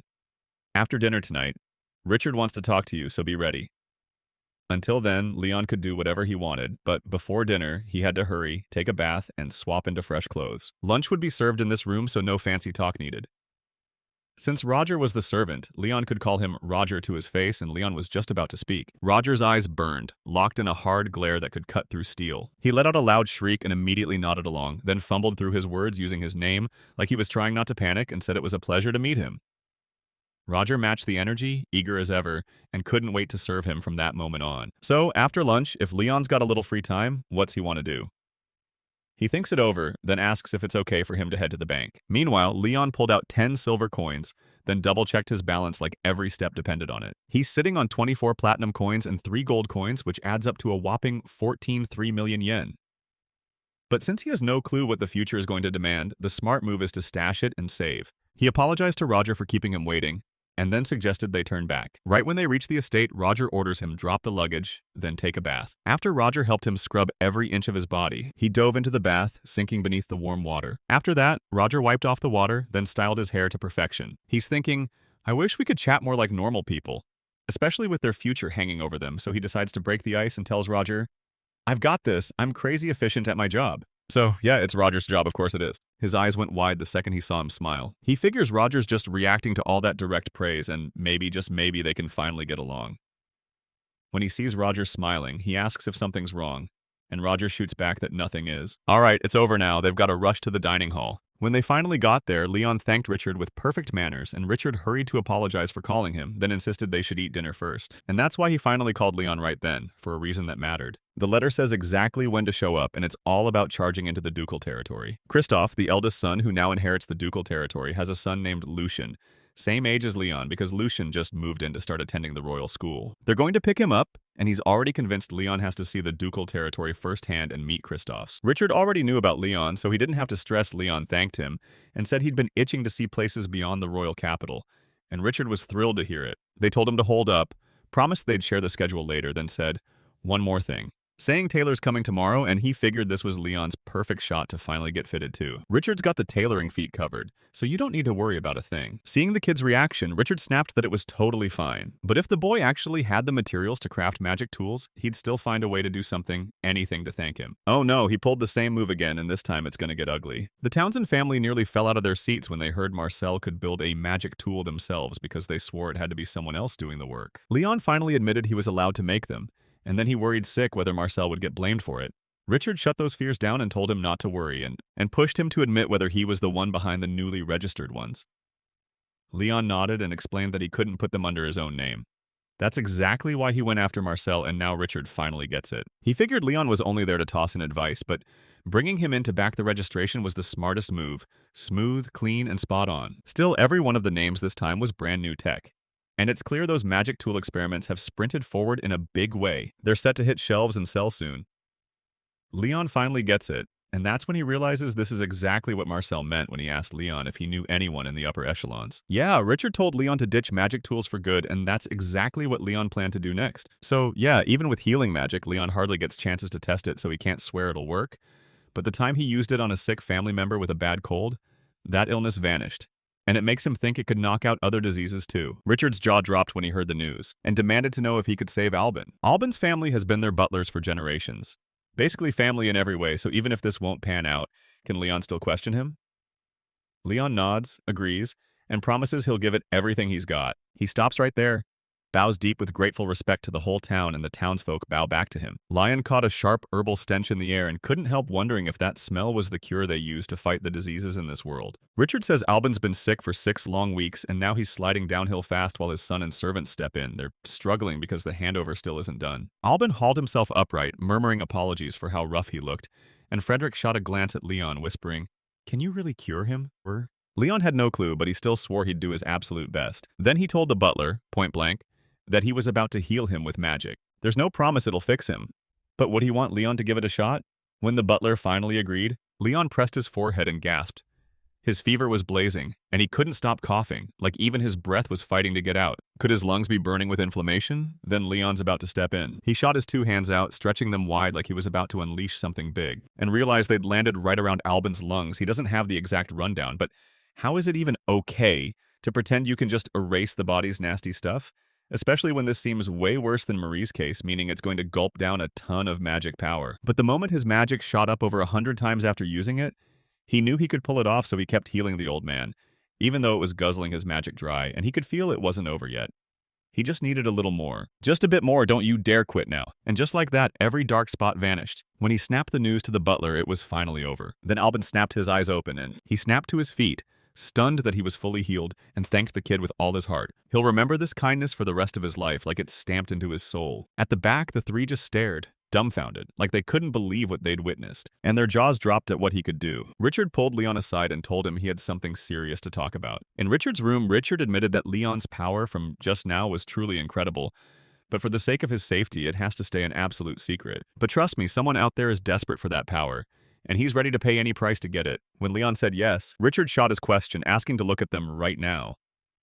Then Leon hesitated and said, "Can we do it tomorrow afternoon? I'm basically out of magic at the moment." Now Richard finally gets it, and he rushes to apologize for that totally unreasonable request. Then he spots their worried faces and instantly realizes this is bad. Leon's mind races as he asks, "Who was it?" and freezes dead when he hears the name Lady Martine. He couldn't shake the question. What did they mean? Especially when Martin was so ridiculously healthy the moment they met. So if he keeps going like this, does he really risk never seeing that smile again? He wants to run from it, but can he really heal her? And what happens if he's too late? Richard swallowed his pride and apologized for leaning on his power every single time. But they had no choice but to do it. Yeah, that's the truth. I mean, what good is someone who throws in the towel? He clocked the danger instantly and vowed with everything he had to rescue Lady Martine. Plus, he's got one thing on his mind, making sure she's okay again. Once everything's set, Richard will rush to tell His Majesty first thing in the morning, and Leon will finally crash and recover his magic with a hard rest. Inside Rathsracia Castle. Inside Martine's room, a maid hovered close, tending to her every need. Sick as a dog, Martin mutters Leon's name under his breath. Leon blasted the sickness away with recovery magic, sealing his comeback with pure healing. The very next morning, Sir Richard slipped in and secretly told the king everything, because Lady Martine is on the brink of death right now. That's why Leon had to slip into the castle, but this power can't ever get out to the public. So that afternoon, right under Sir Richard's plan, he slipped out in secret straight for the castle. He tossed and turned all night and still sleep wouldn't touch him. His magic power surged back, he finally ate, and getting new clothes tailored felt like the perfect reset. Now here's the plan first. He'd meet that specific man outside the city center. Sir Richard trained him, and the royal family handpicked him. This guy's a reliable pharmacist from abroad. And boom, Leon got shoved into the spotlight as his assistant. After slipping into the same clothes from that pharmacist's country, Leon leans in and demands, "So, how's it going?" Perfect or not, pharmacist Sung Hwan shoots him an apology for the delayed reveal, then leans in and tells Leon, "From now on, you're Nam He, With everything finally lined up, Leon stepped in, bowed, and couldn't wait to team up with Sung Hwan. They burst onto the royal palace grounds. The coachman shoved the invitation right in front of the guard. And just like that, they were finally allowed through the doors. Right at the front door, a butler ushered them in with a warm smile and thanked Sung Hwan for going through all that trouble just to come. He just couldn't shake the question. Who was that kid? Sung Hwan told the butler it was his assistant, Nam Hee, and asked if Nam Hee could come in, and the butler nodded in agreement. He read the situation and guided them. Normally they'd meet in the audience chamber, but the butler was told to escort Sir Sung Hwan straight here. When they finally reached that room, the royal guard strode in and told everyone inside that Sung Hwan and his assistant, Nam, had arrived. With permission granted, they burst through the door. Richard and the king are finally revealed then. Alexis swings open the doors and welcomes them straight into Rathsrasha Castle. Alexis heard Sung Hwan was a legit master pharmacist, and she was beyond grateful he'd gone all this way just for her. He bowed in apology right after arriving, then insisted they head to the spot immediately. This patient's condition is critical, and he needs everyone checked ASAP, no delays, Sung. Hwan agreed, but he demanded his assistant come too. Once the king finally gave his word, strode alongside 3 royal guards, they finally burst into Martin's room. The king leaned in and ordered the guard, "I've brought you the pharmacist. He traveled all this way for Martine." The king barked, pushing everyone except them out of the room. He told them, "You two are the famous pharmacists from overseas." And then he warned them, "Yeah, the treatment's about to happen, but these aren't just any methods. There are secret procedures, and only approved people are allowed in the room." The royal guard tried to argue, but the king cut in and asked if she really didn't trust her. And Richard, speechless, she just nodded and agreed, and Leon jolted when Richard snapped his name. Sung Hwan thanked him for showing up, and when they learned he handled everything smoothly, everyone's tension just melted away. He fires up the moment and introduces Alexis Rathsrasha. Asia seized the throne as king of the land, and Leon strode forward, gripping his hand tight as he introduced himself. The king told him, "Don't worry, I've heard plenty about you." And he said even Martine wouldn't stop talking about him, all smiles as she gushed about how she wanted to visit his house. He dropped to his knees and begged Leon to save Martine. Panicking, Leon grabbed the king's attention and barked, "Raise your head!" He'd come all this way for this exact moment, and he wanted to see her, right now. The king swung open the door to Martin's room, burst into the room and closed the distance fast, shouting her name in pure panic. Leon's eyes shot wide with pure shock as he saw her in that weak, fading state. He couldn't wrap his head around it. She was already this sick. Tearing up, the king dropped to his knees and begged him to save his daughter. Leon clenched his fist and vowed he'd give it everything he had. Then he strode up to Martine, leaned in, and blurted, "It's me, Leon." Martin snapped her eyes open, smiling like she'd just found him again. Leon warned her not to push herself past her limits. Just talk to her and breathe easy because he's going to cure her illness. He shot his hand forward and unleashed healing magic to save the day. But when he saw those dark marks, his blood ran cold. This wasn't Marie and Albin's case at all. It looked less like viruses or bacteria and more like something evil, just wrong cells. And it's surging forward, like it's riding the rush of blood through the veins. So is it a blood disease? Because with what he knows right now, he's got 0 answers. And it shows. So now he's got to figure out what he needs to deal with next. It's about making these messed up cells snap back to normal. It takes way more magic than he ever imagined. And then he starts to worry that the whole reason is his image, way too vague to pin down. Then he'll crush them all with raw, overwhelming magical power. He's absolutely going to cure it. Darkness started to peel back, revealing the truth inch by inch, but before he could even react, his body gave out and he crumpled to the floor. Meow, nobody even managed to catch him. He jolted awake and stared around, already asking himself where he was, and he snapped upright fast then. Finally, his eyes opened for real. Richard figured he was probably out of magic, so he let the boy sleep and then he checked, asking if he was okay. Leon nodded that he was fine, and immediately asked about Lady Martine. While she's still knocked out, Alexis slips in a quick word to her right after Leon collapses, but the moment she wakes up, sleep crashes back over her again. Still, she told him she feels way better. So it's basically confirmed Leon's healing magic hit the mark. Alexis flashed her gratitude, then dipped her head in a sharp, respectful bow. Leon stepped in front of the king and declared he was nothing but a commoner. Then the king shot back, refusing to believe it, telling him he can tap into every attribute and that his healing magic can wipe out sicknesses. Like, seriously? He's got a power that's downright incredible. He wants this thing blasted everywhere so everyone finally recognizes it. But the truth is, this power is so dangerous, it can't be let loose. And with Leon's situation the way it is right now, danger isn't just possible, it's starting to loom over him and his family. So yeah, against his will, he's begged Leon to keep it under wraps, but deep down, he knows this power is something to be proud of. After all, Leon just thanked the king for his sweet words. So the king leaned in and basically demanded, "Call me by my name, Alexis." "Yeah, only if it's for that tiny chosen group," Leon agreed. And it hits him that even someone like this still has a childish streak hidden somewhere. Anyway, Alexis decides she's not letting it slide. She wants to hand him something as payback for this. If there's even a sliver of anything he can do, he throws himself into it. No hesitation, just action. Leon swallowed his fear, then worked up the courage to ask the king for a status and position so he could guard himself and his family. When they hear it, both of them freeze in pure shock, seeing their reaction explode in real time. Leon tried to talk himself into it. His current situation could be risky, so he made that request, but is he asking for too much? For one sharp moment, the whole room fell silent. The second before the king smashed it, wearing a smile like a warning. That answer blindsided him completely. He couldn't help but feel a little stunned. All right. Alexis will grant as much as he possibly can until one ugly truth hits noble rank. Only comes after graduating from the Royal Academy. Alexis will scramble to get guards posted for him and his family then. Out of nowhere, they hear a terrifying creak. Alexis snapped upright so fast you'd swear the room just jolted right after everything clicked into place, and sprinted straight to his daughter. Richard strode up to the king and thrust a glass of water into his hands because Martine needed it, and Alexis handed it to her so she could drink it. Then she drank. She inched forward, and then boom, surprise hit her like a wave. That the pain had already vanished. Even that same water used to make her feel sick, now she drinks it without a single problem. Home at last, Alexis wrapped her arms around her, squeezing tight, relieved beyond words that she was finally okay. Leon leaned in and asked her how she was really feeling. She said it felt like all that pain was a cruel lie because her body suddenly felt weightless, and then she looked at me like, "So you're Leon healing me, right?"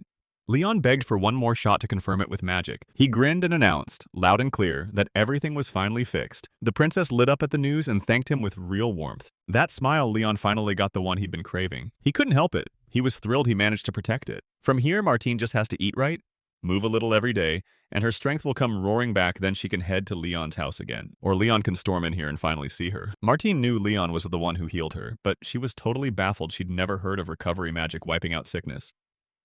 So Leon leaned toward the king and whispered how far he was allowed to go. Because Martine is the one who's already tasted the power of his magic, Alexis figures there's no point in hiding it anymore. And since she's royalty, she should have already mastered the art of keeping her mouth shut. No big deal. Leon agreed. Tell Martine to read between the lines. Leon's magic talent runs circles around most people, and she just watched him cure illnesses with recovery magic. And yeah, he can pull every single element of magic from the world itself. That truth hit her like a hammer, and she couldn't stop asking herself if he really was an apostle until Leon shut it down with a straight-up denial. Just use them all, somehow it'll work out. He's sure it all boils down to how wild his imagination runs and how much mana he's sitting on. The sharper the image, the more power his mana squeezes out, and even though he has no idea why, the more he uses it, the more his mana keeps swelling. He's convinced his power is already dozens upon dozens of times bigger than everyone else's. He could cure her illness because of this mana and the wild imagination that came with it. Martin's head was spinning over imagination, and Leon just shrugged, saying, "It's tough to explain here since you need the background to get it." Martin leans in and asks if he already has that knowledge. Then she flashes a grin and tells him to just forget what she said. For a lowly nobody like him to know something even royalty never got their hands on, people would have stared in pure disbelief. He thought showing off every attribute would leave nothing hidden. But then he realized the biggest secret of all was still out there, waiting. He's someone who straight up got reincarnated. That secret is the one thing he absolutely can't risk getting out, because if they find out, they'll swear he's demon-possessed. For now, he better scramble up some kind of excuse, just in case the topic comes up. Martina blurts out, "Can you teach me recovery magic too?" because she's determined to heal the sick. Alexis shrugs it off as not such a bad move because Martin's mana is at 5, and that recovery attribute is doing serious work. No matter how much you save her, you still can't let some commoner outsider get that close to a princess. But when they asked if he'd do it, he didn't hesitate. He agreed, but he made it clear there's a real chance it won't work. All because their mana capacity doesn't match? Still, if he teaches her that imagination he's been talking about, maybe, just maybe, there's a real shot, right? Leon didn't think it was impossible, so Martin closed the deal and leaned on him like his last lifeline. Leon nodded, and honestly, that smile wrecked him, made him want to do anything for her. Since it couldn't happen inside the palace, Alexis pushed for them to run the lesson at Richard's estate. Wouldn't it scream suspicion if Lady Martine started showing up at the estate again and again with no real reason? So the king cooked up a plan using Catherine as the excuse. Richard nodded, admitting Catherine's healing magic was top tier, so why not let her head straight to the palace? Alexis asks Leon to be her attendant, claiming it's normal for a woman to have a male helper. So Leon ends up playing that role, and somehow, before he even realizes it, he's already been pulled into going to the palace. After that, Leon storms into the palace as Catherine's attendant and starts teaching Martine magic. He can't wait for the lessons to kick off the moment Martine gets her strength back. Alright then, let's talk about what happens next. They lean in and whisper about it. Richard yanked the door open and marched in to deliver the message to the servant. The royal guards realized it was already done. The royal guards and Martins rushed into the building, faces tense with worry. He's asking about who their master even is. The king flashed a grin and told them not to worry. Thanks to Master Sam Juan's cure, the princess was completely healed. The servant dashed into the princess's room and pressed, worried as hell whether it really was okay for her to be sitting up already. Martin quickly apologized for putting them all on edge, and she tells them she's perfectly fine now, like, all that suffering was nothing but a nightmare, and it's all because Master Sung Juan the apothecary is right here. Here, she can't thank him enough. Sung Juan Bose tells the princess that her words are way too kind. After all that, the servant threw their whole heart into one last thank you to the apothecary. Sun Juan shoots the king a quick excuse, saying it's time to move on to the next patient. The king stared at him and declared his skills even better than the rumors said, then handed him a box as payment. The two bowed deep, then waved goodbye like the moment was ripping them apart. After Leon stopped in the forest, Roger stepped up and greeted him politely. The second he climbed into the carriage, exhaustion hit him like a wall, and Roger praised his work before asking, "Can we turn back to the ducal estate now?" Leon leaned to the window, and when he saw what was out there, pure relief punched a hole through his chest. Meanwhile, Roger was still hammering out his schedule. Weeks slid by after Lady Martine's illness finally got crushed in the royal capital. When Leon finally got home, he jumped right in and helped around the house like he always did. Then, once his free time hit, he disappeared into the forest to practice his magic, then kept pushing himself harder, training his body to the point where it felt like a real challenge he couldn't ignore. One day, he got word that Lady Martine's health was bouncing back in the best possible way, and now he's racing toward the royal palace with Lady Catherine to teach her magic, and Catherine is thrilled she gets to go with him and asked if he'd teach her magic too. Then Leon paused, unsure whether Lady Catherine would even benefit. Catherine told him, "Don't you dare be modest," because he'd cured Albin and the princess's sickness. So yeah, he was downright unbelievable. That's why she couldn't wait for today. Leon thanked her, and she could see the glare was so blazing it practically burned her eyes. In the grand reception room of the Rath's Rasha castle, Catherine stepped forward and greeted the king and the princess with crisp, respectful poise. She finally exhaled with relief when she saw the princess was fully recovered, and Martine rushed in to thank her, then swallowed her pride and apologized for everything, admitting she'd caused all that worry. The king bowed, apologized to everyone, and ordered them all to clear out. Catherine followed suit and apologized too. And they laid it out plain: healing magic is tied straight to human life, so they had to crush any chance of wrong info spreading when the servant saw that look. They froze hard, but then flashed an awkward grin as Catherine politely asked them to finally understand what was going on. Then she marched up to the king and told him Leon wasn't just a soldier, he served as an assistant too. And she asked if Alexis would let him stay. The king nodded, then ordered everyone to clear out at once. The moment that door slammed shut, the king ordered Leon to sit, then told Martin to come too since today was his first time, but warned her that next time she'd be the one dismissing everyone. Leon had already explained why, so there was nothing to worry about. He spun toward Leon and thanked him for showing up. From now on, he wants to ask Leon every week for the day of the healing lesson, so long as that's okay, because Leon and Catherine will answer him with no fuss. The king breaks into a confident smile, already itching to team up with them. From Leon's old memories still tangled in this body, a week means 5 days of the same wild loop: fire, water, wind, earth, and healing over and over, and classes start about once every 5 days. Now that I think about it, he still doesn't even know how many months and days this world has in a year. Sure, people talk about age, so there has to be some kind of year system, but the king told him to start the lesson right now and even asked if he could sit in on today's class too. Leon nods and kicks off the lesson right away. He leans in and asks everyone if they know they can shut down their magic cravings just by imagining it. Martin heard that if he wanted his magic to work, he had to picture it perfectly in his mind, but she'd never heard anything like it, and neither had the king. Then Leon pressed them, asking if they knew why wounds healed when healing magic kicked in. Magic hit the scene and everyone froze in confusion. Maureen even wondered if it was her magic that did it. Leon shot back, saying wounds still heal even if you never touch magic. Martina leaned in and swore the princess always patched people up with magic, then added, "She's hardly ever hurt in the first place." Leon leaned in and told the princess, "Remember, this wounds can heal even when you don't use a drop of magic. Magic helps with that too. So first, she'll learn how natural healing actually works. If she pulls that off, she'll instantly feel her magic power dropping." So he laid out everything he knew about natural healing, and even with that limited knowledge, it could cut magic use way more than doing nothing at all. But every single one of them looks completely stunned. The two girls grudgingly admit they're starting to understand, and Leon pushes, "Then let's try it so we really get it."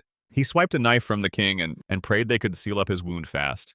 Then he sliced a tiny cut into his index finger and told Martine to heal it. She'd have to lock in her image and unleash her magic. And the princess closed her eyes to focus. Brace himself and heal his wounds first before he even dares to cast. To her shock, the wounds vanished and healed to the very last mark, totally unlike any healing she'd ever used before. Usually, she only got one shot at it, but now it feels like she can fire it off 4 more times. And next up, it's Catherine's turn. She shut her eyes tight, focused, and poured the healing into his wound, then gasped as it worked exactly the same way. For now, Leon's guess is spot on, but he never expected teaching someone from scratch, when they know nothing at all, to be this brutal. Maybe the smarter move is to slow down, don't rush, and don't get greedy for his sake, and Lady Martine's. With that, he wrapped up the session for the day, and seeing their approval lit up his heart. First, the princess lets out a heavy sigh and tells him to stop acting so formal. Then she tells him, "Call me by my name, no Sama. I'm not your teacher, so just say Leon." Leon snapped back, saying it was already too much for her to call him by his given name, and urged them to keep things the way they'd been, while Martine just sighed and figured, "Guess that's how it has to be." Heck yeah, he helped. But she still isn't satisfied, because from here on out, she's determined to get even closer. Oh no, Leon's in trouble because that smile hits him like a weakness he can't fight. Alexis leans in and asks if his imagination reaches past healing magic. Leon says yes, and now the king wants him to teach fire magic too. Then Leon broke it down for the king just like he had for his parents. And when the king tried it, his mind blew with pure amazement. Magic consumption slashed to a crawl, then his fists clenched so tight it looked like he might snap something. And they pushed Leon, asking if they could spread this method, but Leon shut it down, insisting it's too risky right now because it could end up empowering their enemies. So yeah, someone as rock solid as they are now could still use a heads up on something important. The king nodded and told Leon, "Finish royal school, and once you're done, Alexis will want you to teach him the exact magic from this method." Only Alexis and whoever Leon trusts gets that Leon can't swear it's happening yet because it's still a long way off, but when the moment finally hits, he'll do it. The king lit up at the news and demanded total silence until that day, then asked, "Isn't it close? It's not that far?" Leon just stared, baffled, because he'd always heard enrollment to graduation was 5 long years. So, to him, yeah, that was a lifetime away. The king dropped a bombshell. The royal school runs a graduation exam for every student at the end of each winter. So if Leon clears it, he graduates, no waiting. Most kids finish in 3 to 4 years, but Leon's heard rumors that some manage it in just 1. So yeah, he's convinced Leon can graduate in just 1 year, but did he seriously overestimate Leon? Anyway, Alexis can line up tons of other job options for Leon, so he has to go all in and give it everything. Next, Alexis remembered his wife and Martin's twin brother wanted to personally thank Leon, and they asked if he'd meet them so they could introduce themselves. Since they already know what he can do, they didn't want him to worry. Leon doesn't mind meeting them at all. He's already gotten his fill of thanks from the king, and the king practically told him to take it without making a big deal of it. That what he handed Leon couldn't be held in your hands, especially not to Leon's wife, who got downright fired up picking it out. Leon thanked him. Alexis also thanked him, then barked at Himto to drop back into a servant's role for a moment because he was about to summon one. Elizabeth, the realm's first queen, and her first prince, Stephen, came charging into the scene. After Catherine greeted the first queen, Elizabeth ordered the servant to clear out right after they finished hauling everything in. The moment the door slammed shut, Leon shot to his feet to greet the queen and introduce himself. She lit up with joy the moment she saw the very person she'd been dying to meet. Then she told the two, "Don't be so formal, sit." And when Leon saw the gifts, his jaw almost hit the floor. These are the thank you gifts you get for saving Martin's life, so yeah, it's all for you. She can't thank him enough, so she bows respectfully to him. But panic hits. Leon blurts out, "Raise your head." Then, with a polite bow, he said he'd be honored to help, and he'd gladly take the queen's kind words to heart. The queen was thrilled to hear that, and it snapped a memory back into his mind. Since Alexis and the others keep calling him by name, would he finally do the same for her? Stephen wants that same treatment too. And Leon agreed, still baffled by why the royal family in this country acts this way. All right, Elizabeth is going to introduce them one by one, then hand him each gift like a thank you, wrapped in pure heart, because she picked every single one herself. Wait, seriously? Not 1, not 2, she chose all of them. He stared straight at the king, but Alexis shot her gaze away like she couldn't handle what she was seeing. No way the king's getting shoved around by his own wife, right? And now people aren't even looking at Leon anymore. There's no stopping this, so tell me, what's he going to do next? After the queen unveiled every gift, the king leaned in and told Catherine that Elizabeth sent them just a thank you for teaching her magic and asked if Catherine would take them straight back to the duke's residence. Catherine nodded, agreed to everything, and promised she'd get him a room in the mansion, then stash his things there with total care. And just like that, they shut it down for today. See you next week. Back at the Townsend estate, where the tension hangs in the air like a storm about to break, Leon presses Roger for information about if all of this is that incredible. By the time Leon finally snapped into a rhythm commuting to the royal palace for his magic lessons, Lady Martine handed him an invitation to a tea party, and while it's officially for Lady Elizabeth and Lady Catherine, the truth hits different. It's really a private sit-down with Lady Martine alone, cut off from the other two. He can't stop asking himself why it's only the two of them, because there's no way he could have said no to an invite like that, and then the day finally arrives. The princess broke into a warm smile and thanked him for showing up today. She really wanted to pull him aside and talk to him slow, just the two of them. no distractions. So she's absolutely thrilled today, and Leon feels it too. He's honored to say it like this. Martin told him to loosen up so she could slide closer, but she's a princess, and even with all that power, Leon still gets jittery in the royal palace, but Martin reassures him, don't worry, because nobody's listening to her right now, so she pushes forward, determined to get closer to him. He told her that when it was just the two of them, she absolutely couldn't call him by any honorifics. Leon nodded, then asked if she was really the same age as him, and the princess smiled and confirmed it, saying he'd be her classmate and that she couldn't wait for them to start school. Leon smirked, already picturing how he'd stick out the moment he stepped into school, and not in a good way. At school, he'll stick out like a sore thumb, a commoner with a ducal house behind him. Then after graduation, bam, he'll reveal he's got the full noble package and claim his place as someone who truly stands above the rest. And tell me, doesn't that sound like the definition of always standing out? He pitched a plan to pretend it was their very first meeting with her and Prince Stefan at the royal school, and Martina snapped back that she'd feel miserable without someone to talk to.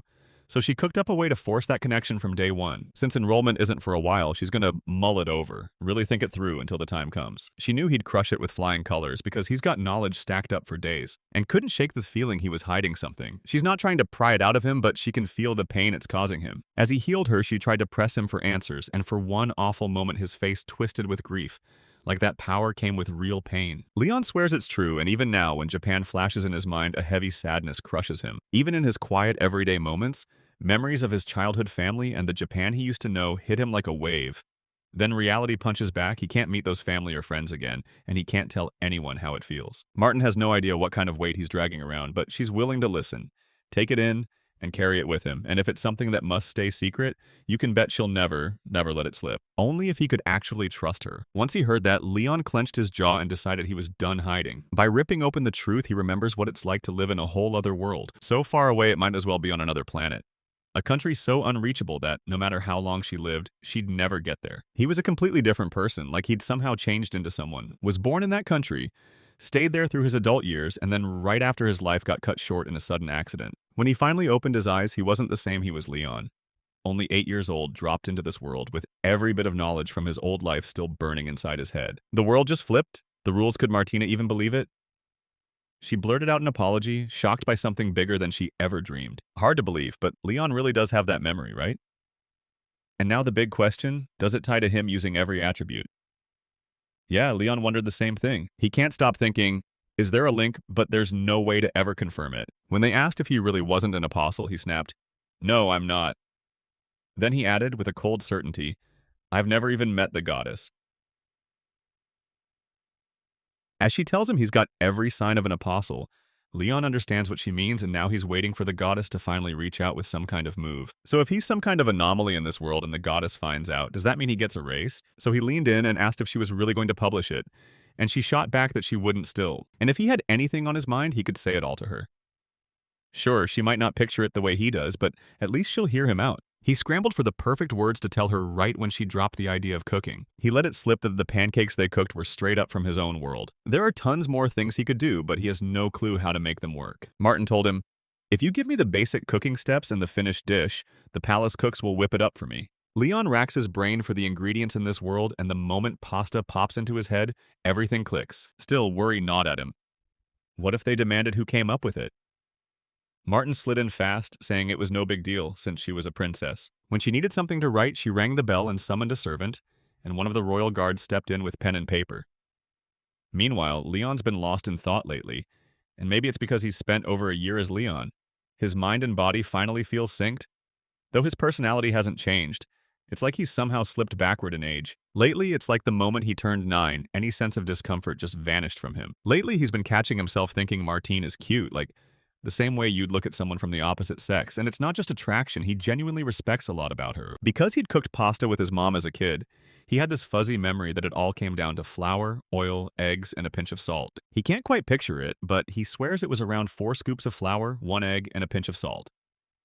Then again, he's pretty sure the oil was barely there, maybe half a spoonful of that. Next, he whipped together the recipe, mixing the ingredients, kneading the dough, and shaping it, then rolled it out super thin and smooth. He dusted it with flour, folded it, sliced it into delicate, even strips, and let the dough rest so it wouldn't dry out. Finally, he dropped it into a big pot of salted boiling water. He's aiming for about 5 minutes of boiling for now, but the perfect time depends on how thick and wide the noodles are, so he'll jot it down like that. Then toss on the sauce. Expect it to come out a little thick and chewy, so he'll go straight for a tomato or cream sauce.